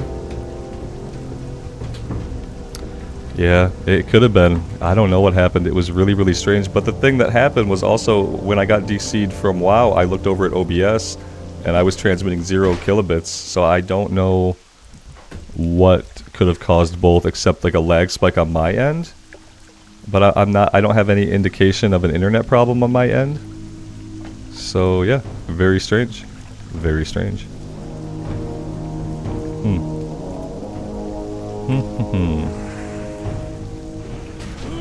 Yeah, and I understand like there's things in Classic that could disconnect me.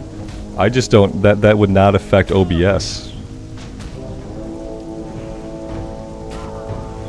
Did you guys lost the stream for a minute too, right? When I got DC'd, you guys, we were lagged out on the stream, weren't we? According to OBS, we were. So I think that might have been something on my end, and not a WoW issue. But that's the first time that's ever happened to me. It's the first time we've got DC'd that I've checked OBS and there's been any sign of something on my end happening. Could have been an internet fart. My internet could be sick of how much I upload, even though I'm paying them extra to uncap my upload.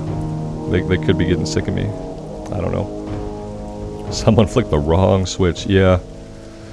I hope they don't do that anymore ever again, ever. I basically can't have them doing that. Yeah. And now Blizzard said on the official servers they're trying to do something for like disconnects, that like your character leaves the world a little faster. But I don't know how they're gonna get it to where that you leave the world faster, but you can't abuse it by like alt F4ing in like a losing battle. So I really don't know what they're gonna do. I would like to have them have a ticket system similar to what we have now for like deaths caused by disconnect, but it's really hard to prove, I think, what is an actual like server disconnect and what is someone like force DCing themselves. Like I could reach over and I could unplug my router. That's gonna disconnect me without me taking any action in the game. But yeah, You know, so what's to stop people from doing stuff like that? Like, oh, I'm about to die, disconnect my my router. Oh, look, I died while disconnected. Put in a ticket. Yeah, it means employing someone to review the tickets, right? Vic, you're absolutely right. That's not going to happen. Yeah. That's exactly right. It's firstly, it's like super hard to like investigate and find any actual proof of anything. Like there's nothing to really look at. And secondly, yes, someone would have to like read the ticket and click a button, so. But yeah, I mean, I don't know, guys. If I got disconnected and died to a random death at level 43, that'd be a tough one to swallow. And I got killed by the elevator, and I was fine with it. But like a disconnect death, I would probably have a little bit of an issue with that. Even if it was on my end, like it was clearly like something that happened on my end, that still would not be cool. But that's kind of the risk, I guess.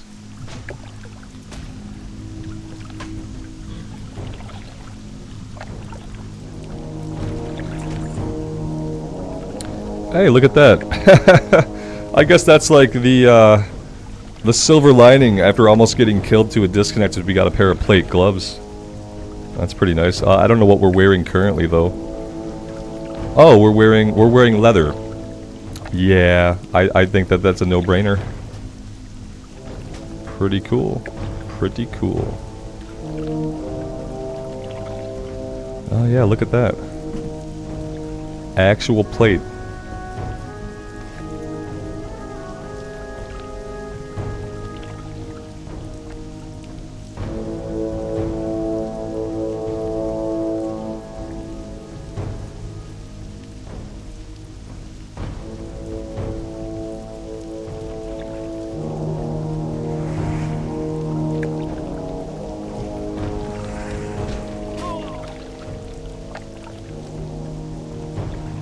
Anita, good afternoon.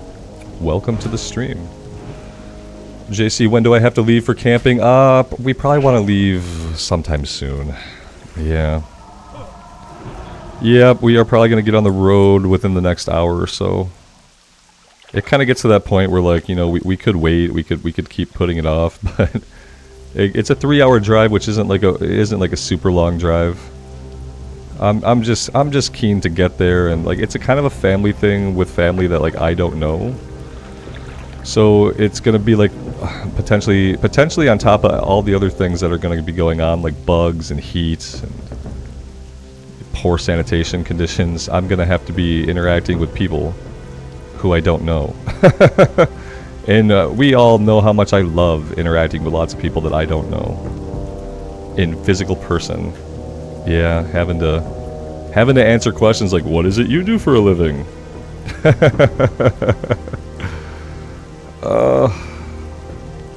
I just have to not think about it too much. I just have to roll with it. Goomba, you get out of there. Go out. Get out of there. Goomba's sniffing around by my computer. Don't be a bad dog.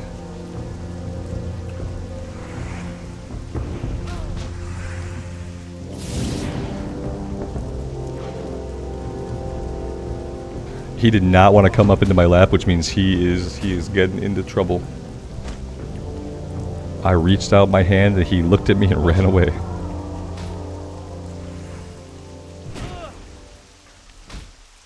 Yeah, Monica, I think I will have a good time. There will be things about it that are very enjoyable.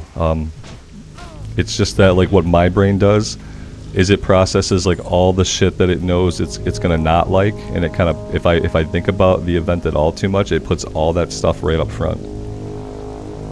That's the unfortunate thing, like my brain does, is like, and then I have trouble like seeing the things that I'm going to enjoy past the shit I know that I have to just get through. I feel bad for my wife and son because I think like they're more of like people. They like being around people, and they're probably more like outside prone than I am. So, and I'm just the person that when it gets this hot, I want to stay inside. When the sun's out burning me, I don't want to be in it. And then when it comes to like large groups of people, I would rather avoid them entirely. And so yeah, so what I do is instead of like properly processing everything, I just don't think about it.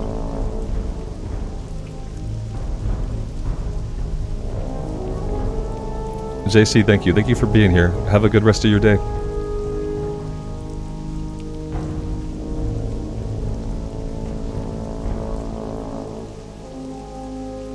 Tim, you stopped admitting you were an author and just said you were in IT? Yeah, because you didn't want to get into like the deeper conversations that like, oh, what do you write? What do you do? Tell me more about it, right? Yeah. I don't really have a thing I can say that isn't real, that wouldn't be a lie. I wish I had a thing to say that was easier to explain.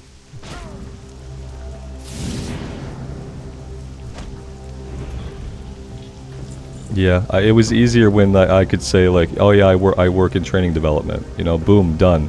Nobody really knows what training development is, but they think they have an idea, so they can just accept the answer of, oh, you work in training development. Oh, that's cool. And then they don't feel the need to like probe anymore. It sounds like a boring corporate thing, so no one cares, right? But yeah, what I tell people now is like, they ask what I do, and I say, well, I do lots of things. If you're trying to ask how I make some money, I play video games on YouTube. And when people meet me in real life and they interact with me in real life, that's the last thing they expect me to say. It's the last thing they expect me to say, I think. Because of like how I appear to people in the physical realm.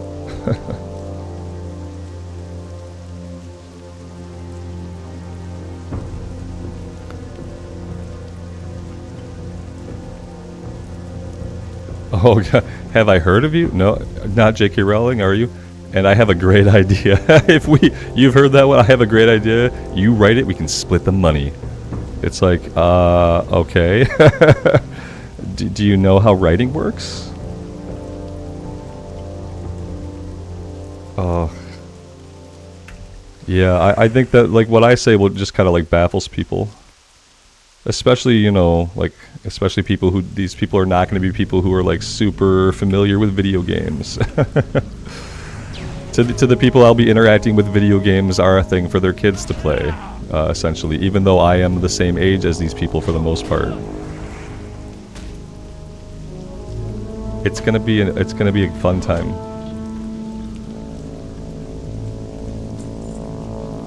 Dragon's Bane.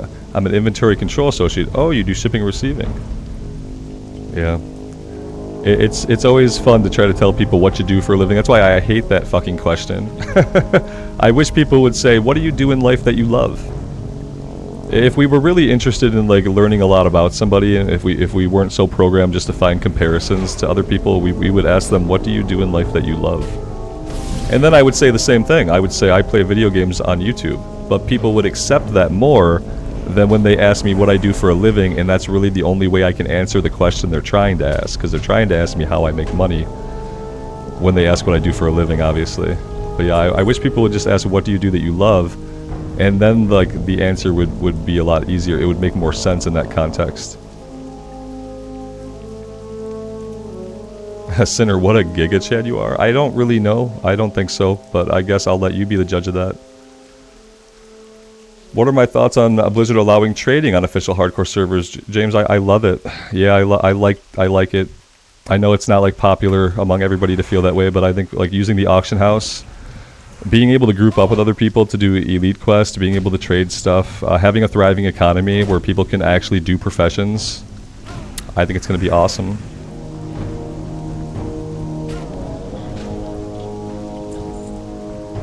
Yeah, people are almost only ever concerned about money, and it's like that's the means by which they can compare their life to your life, unfortunately. It's the easiest means that our societies have given us, is that the way we compare ourselves, and for some reason we do feel compelled to do this, the way we compare ourselves is by trying to figure out like how much money somebody has. Compared to how much money we have, and also like how much, and it's also important like how much perceived effort they put into getting their money.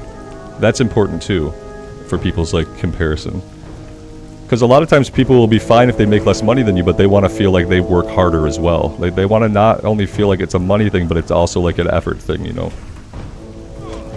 What was that? What happened to change my mind on it? Yeah, a long time ago I thought I didn't want that. That's absolutely true. Ever since we've been talking about this recently though, my thoughts on it have not changed since the original post of when we actually got the announcement. What changed my mind about it was this. This is what changed my mind about it, and this has been changing my mind about it the whole time. You know what else has changed my mind about it? This. I have wanted to try protection spec for about 20 hours of gameplay.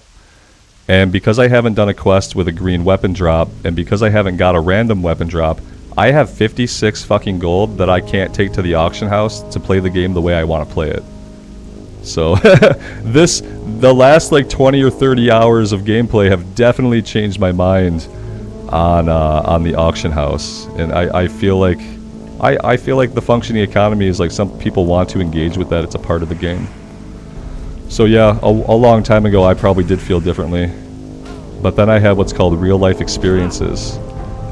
And sometimes a hypocrite is just a person who's in the process of change. That's the shitty thing about being a human, is like, because we all change over time because of our experiences, sometimes you end up being a hypocrite, you know? Eventually, when you change, you will say something that contradicts how you used to feel.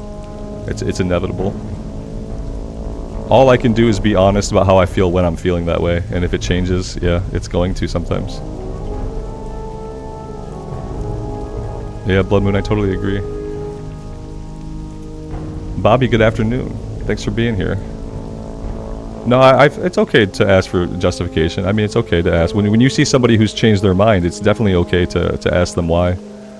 And like, some people will be able to tell you, like some people won't. I'm pretty self-aware, so like when I change, I can trace back the events, the shit I went through that have caused the change. So definitely okay talking about it. Yeah, it's been this playthrough that has changed my mind about it. Because, you know, the challenge is still going to be super hard. Even if you can use the auction house, you're still going to die. You're still going to die. Because the game is made for you to die in. But the game is made for you to die in while you're using the auction house. It's made for you to die in while you're grouping up. It's made for you to die in, you know, it's just made for you to die. So you're going to die, you know, most people are going to die. So using the auction house is going to be a great quality of life thing that's not going to stop people from dying. So ultimately, it's a good thing for the game. Yeah, that's the other thing. What Tim said is, like, on the official server, everybody's going to be a hardcore character for sure. On Bloodsail Buccaneers and Hydraxi and Waterlords, that's not true. That's not true. If we do a /who 60, these are not all hardcore characters, okay? They're not. Some of them are just not hardcore. Some of them are probably characters that were around from before people were doing hardcore here.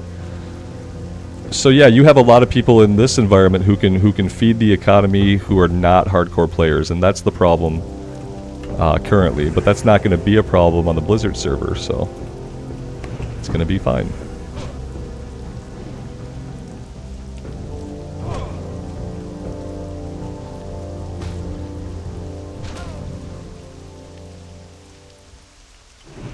But yeah, I think back when we first set out on the hardcore challenge, I don't know, I don't remember being against the auction house, but I could have been.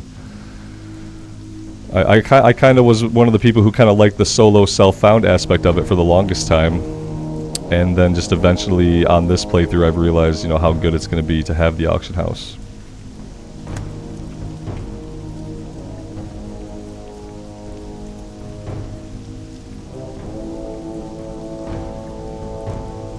Canon G, I'm well. Thank you for being here. How are you?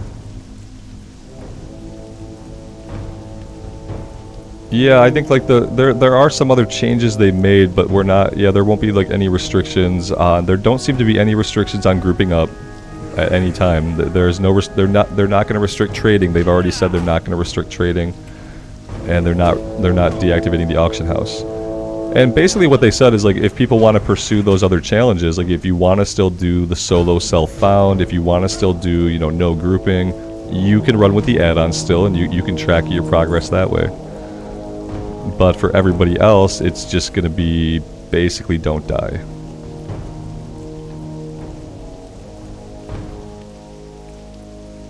Yeah, if somebody gets an epic weapon, their hardcore experience is going to be way different than everybody else's. Yeah, but that's fine.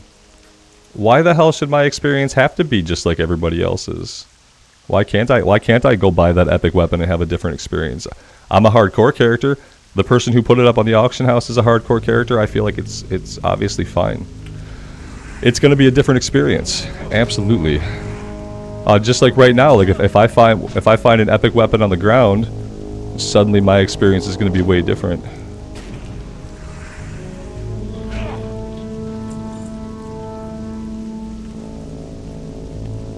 The goal of something should never be to make it the same for everybody. So yeah, I'm excited. I would be excited to be able to take my 57 gold and go buy the best one-hander that I could afford on the auction house with it. That would be exciting to me, and like get me more into the game. Yeah, even if you have a level 1 twink, you know, that's going to be fine for you for a little while. You take your Wind Fury enchanted level 1 weapon, you can go around one-shotting the mobs in the starting zone, fine. Eventually, you're not going to be doing that anymore. Even if you're fully kitted out in blues, you're still going to get killed. And the thing about it is, like, once you're fully kitted out in blues, think about what that probably does to, like, your confidence level. You're probably going to get way cocky, you know? And that's going to lead you to death as well. And even with the auction house, it's probably going to be expensive and still challenging to deck yourself out in a lot of stuff, because I doubt the prices are going to be cheap. The thing I think about is, like, since it's a hardcore run, every piece of gear is worth so much more, it feels like. So I wonder if people won't be charging, like, really high prices for gear because of, like, how potentially valuable a piece could be. It'll be interesting to see, like, if the prices are, like, normal, like a fresh start server would be, or if the prices on the auction house are vastly different because of the nature of the game mode.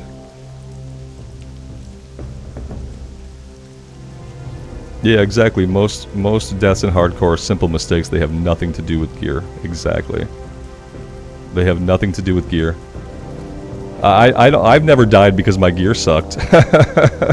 I've died because I've made bad choices over and over again. I died because, like, 5 mobs spawned behind the druid and my camera wasn't rolled out enough to see them in time. I have died running from murlocs on a hunter and not properly using my pet to swoop them all up so that I can get away. I died on a level 11 warlock walking down a hill. My voidwalker went the other way. We died. Yeah, I've died lots of times. I've got every character class killed, and never once was I like, damn, if only I had a set of blues, we would have lived. I never thought that. Never even once occurred to me all the characters we've gotten killed. Especially the elevator boss, you know. Gear was never going to help there. Yeah, Twisted, exactly. You know, that I get upset when I found a couple of caster blues. We found like 2 caster blues. And, like, what would make that not such a negative experience for me is if I could go sell them on the auction house to somebody who needs them. Like, and then I could make the money I need to do some shopping on the auction house of my own. And, like, I like that. I like gear. I like being able to get gear. And so if it's within the hardcore rule set, if everyone's a hardcore character and all the items being put up are being put up by hardcore characters, then I am very excited to be able to use the auction house. Because I have been sitting on this gold, and all we've done with it, we've done a bunch of respecs. That's like the only real value that gold has to me, is for its ability to let me respec whenever I want. So, do I think because death is permanent it could kill any sort of botting? I think that bots, you know, are going to die, because I think they typically do. And it's probably going to be harder to, like, run a bot farm, because of the nature of the server not allowing them to res. I don't know a lot about how people run bots or the kinds of things that they set the bots to do.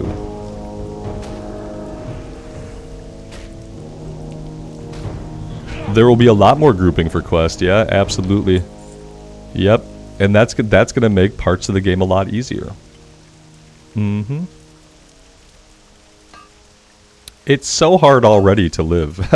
I feel like for the sake of people actually playing the game mode, I feel like it being made a little bit easier and feeling a little bit more like World of Warcraft is okay. Like, having these parts of the game that are parts of the game. Doing 5-mans, like, repetitively is a part of the game. I'm glad we can do them on a 24-hour lockout.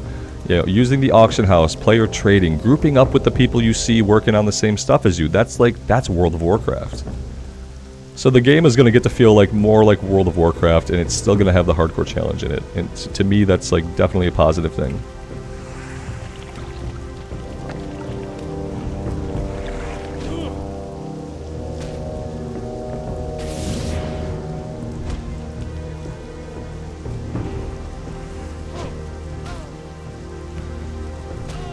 Vic, I love warriors, and I think warriors are good from level 1. For me, a warrior is good as soon as it gets charge. Yeah, as soon as I get charge, I just get really excited to be on the warrior. With you know, with the restrictions lifted, with all the restrictions lifted and stuff, I have thought about rolling up a warrior. I said I would never do it again, thinking like about the current hardcore rules. But it makes it pretty appealing. It makes it pretty appealing. The plan currently is to go with the Tauren Shaman still. But man, now that I know I can run 5-mans more than once, now that I can use the auction house to buy and sell stuff, it makes a warrior look a lot more appealing. Whereas previously I had ridden it off. Jake, why not Seal of Command? We have a slow 2-hander right now. Yeah, we've done a Seal of Command build. Right now we're just doing something different. We're doing a Holy Power build. We're focusing on just cranking up the Holy Power. So we're using Sanctity Aura. We're using Seal of the Crusader to get more holy damage out of Seal of Righteousness. And yeah, we've done 2 different Seal of Command builds. They were okay. This is working really well for me, so I'm gonna stick with this for now. If we ever find a 1-hander, we'll try Protection Spec. So we've tried like 4 different rep builds. 4 different rep builds.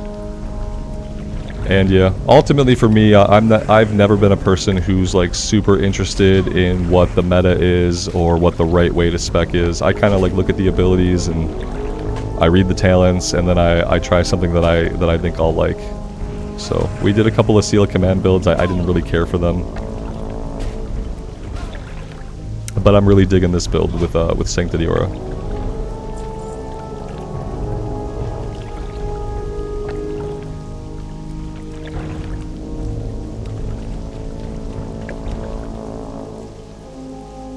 Yeah, Jason, I'm definitely not a hardcore purist. Yeah. Yeah.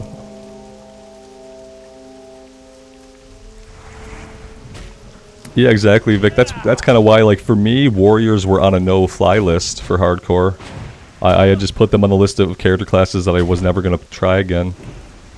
And with the restrictions lifted, being able to get some gear, like, more easily, being able to do the dungeon runs multiple times to get the stuff that you really want out of them, it kind of changes things for me. Yeah, a little bit. I think I might still go on the Shami, but it puts other classes back onto the table that I had taken off the table. And I like that.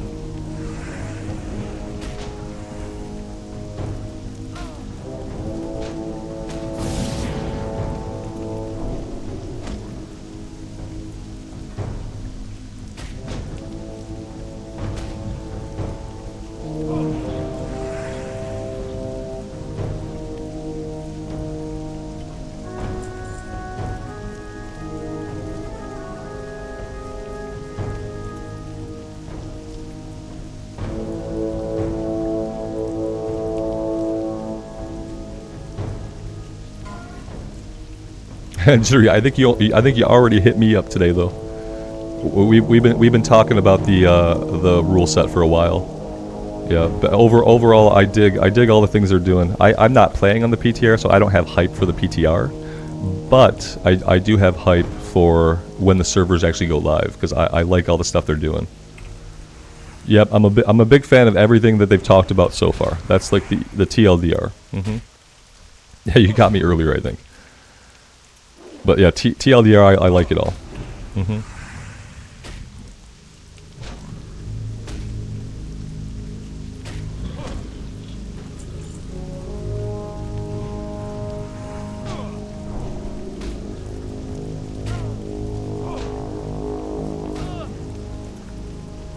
Hey Alex, hey man. How's it going?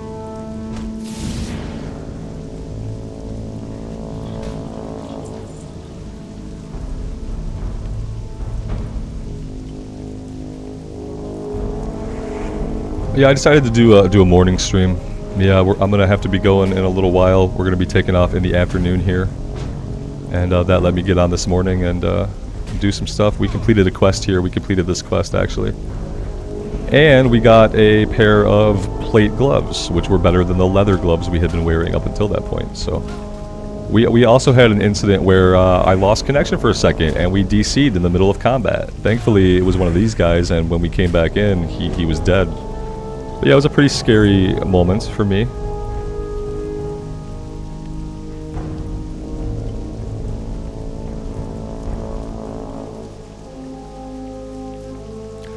Yep, and then after today, the next time I'll be on is probably going to be like Wednesday evening. Or, you know, depending on how I feel getting home Wednesday, if I'm like totally wiped out, it could be as late as Thursday morning would be the next stream. We're going to be able to collect plenty of rested experience over the next few days. You did an Oldemon run? Did you get anything out of it? I'm glad you were finally able to find a group. I know you had said that you were having trouble finding a group for it.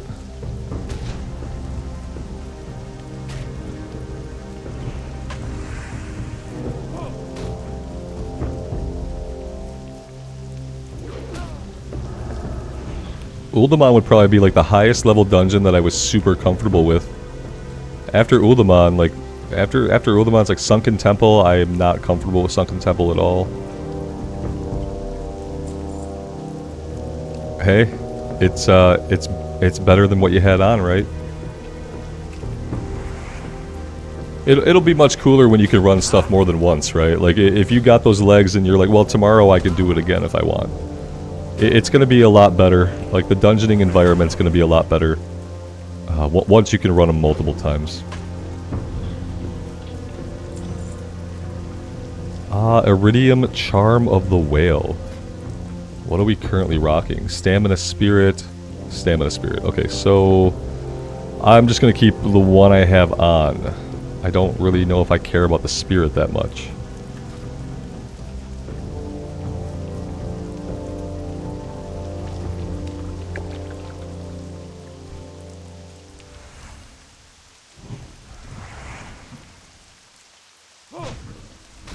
Ah, that's right. You have to go back there multiple times to get the quest done. There's so many dungeons that are like that. I feel like even when it's like you're picking stuff up off the ground in like Wailing Caverns and like not everybody can get the quest done because there just aren't enough items on the ground.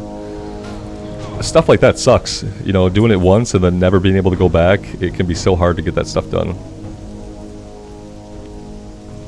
Traverse City's popping today. I'm heading like out in that general direction. We're going to be around Mansalona, which is a smaller little town near Gaylord. We're not going to be quite out at quite to Traverse City. I'm hoping that by the time we get on the road this afternoon that like people will have been going where they're going for a while. I don't know. I'm probably going to hit traffic no matter what. That's on the list of things that I'm not thinking about. I'm just putting it out of my mind.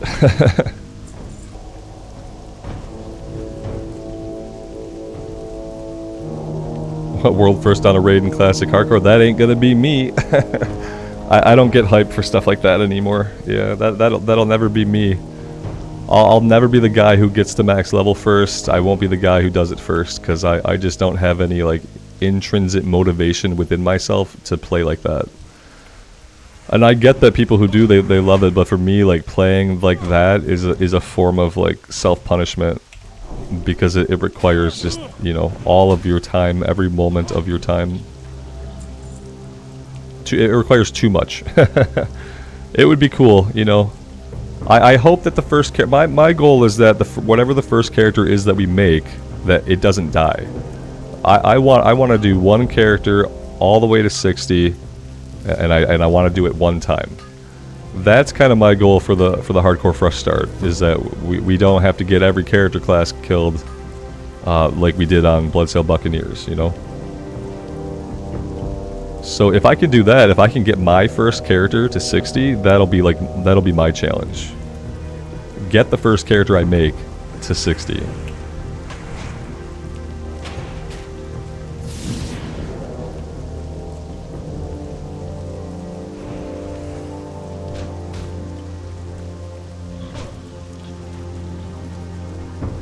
Yeah, the dungeon change is one of the things I'm looking forward to the most. I think that's going to be super awesome.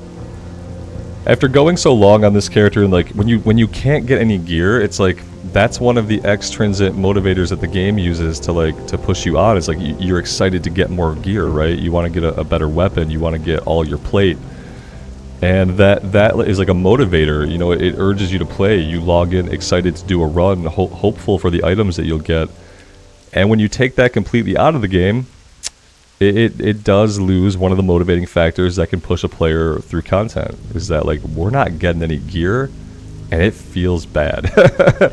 We get super happy though when we get like a random green drop with agility on it is like super rewarding, but the rest of the time you just feel like, damn, I just never get any gear. I prophesize that we will hit 60 on this character and we will not have a full set of plate.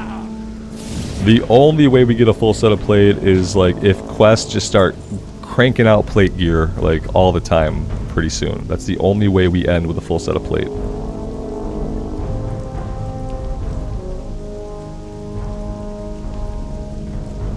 Yeah, the thing is though, like not having the dungeons and not having the auction house is really tough. It's just like, but it's emotionally tough for me. It's like it's emotionally hard to not be able to go after that gear, to not be able to spend the gold I have in the economy. I don't know like how much it actually like makes the challenge harder, because I feel like, you know, you still die. But yeah, definitely like from a motivation standpoint and from just like a reward structure standpoint, like emotionally not having the ability to do more dungeons and not having an auction house especially has been pretty killer for the past, you know, 30 hours that I've wanted to do our like, think about it this way. We got this awesome shield a long time ago. This shield ain't so awesome anymore. But yeah, that's what sucked, is like I got this really cool shield. I was super, super happy about it. And then we never got a one-handed weapon again. It's a bad experience. It's a bad experience. And all that I need is the ability to go after something in a dungeon, you know, or I need to be able to go to the auction house. And I just needed a green weapon. I could have gotten of the bear mace level, whatever we were at the time. Would have been amazing, you know, and it would have helped me play the game in a different way at a time when I really needed to try a different spec. I really wanted to just be doing something slightly different on the character, you know? And it just became impossible, and I just had to kind of forget about it. I keep this shield now, like, I'm gonna have to sell the shield eventually, like, it's gonna be useless eventually. Yeah, like, we're 43 now, so, like, the shield ain't good anymore, realistically. It would be okay, you know, we could still use it, but it's not the awesome blue shield that it was when it dropped for us in the Badlands when I was level 39. That's what it's not. So yeah.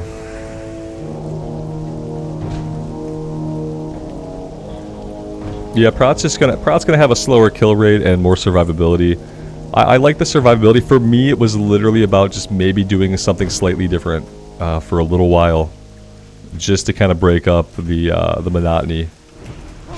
Because you kind of get to that point on a class in classic era. You push the same button so much. It's nice sometimes to try to do like a different build or a different spec. I feel like that's probably more enjoyable like on a DPS class, like a pure DPS class, having like 3 different ways that you can deal damage. Obviously in classic era, not all specs are created equal, you know, and there are probably some that are useless. But I feel like when you are a DPS class, you get bored with doing one thing, you can try something else. When your class is DPS, tank, heal, you kind of are stuck with the DPS build a lot of the time. Like, you can do the tank build, your kill rate is gonna bottom out, so you're gonna be fighting stuff. It's gonna take forever. But you can do it. You can do it if you want to do something different. But I do feel like for like fun factor, DPS classes probably have it. Alex, what do you do on your Warlock? Have you stuck with the same spec the entire time, or have you experimented with different specs, or you know, or do you feel like the other specs are not worth it?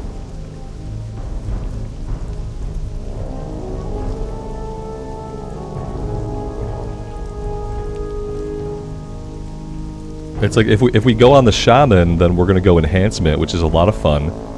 And then we have Elemental if we wanted to try that, you know. It's like at least that way we'd have 2 ways of dealing damage that are kind of different.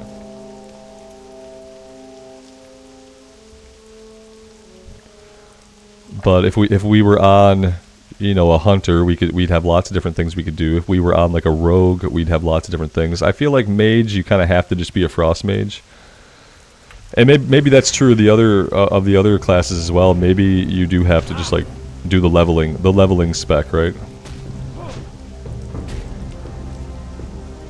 Yeah, Jason, we got a druid killed at level 26, 25.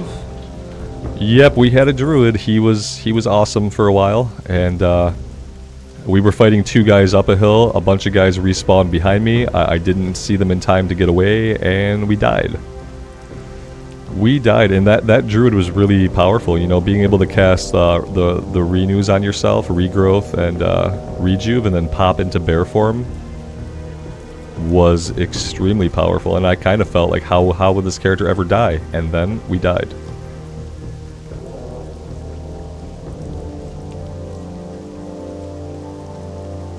Alex, you're mainly demonology.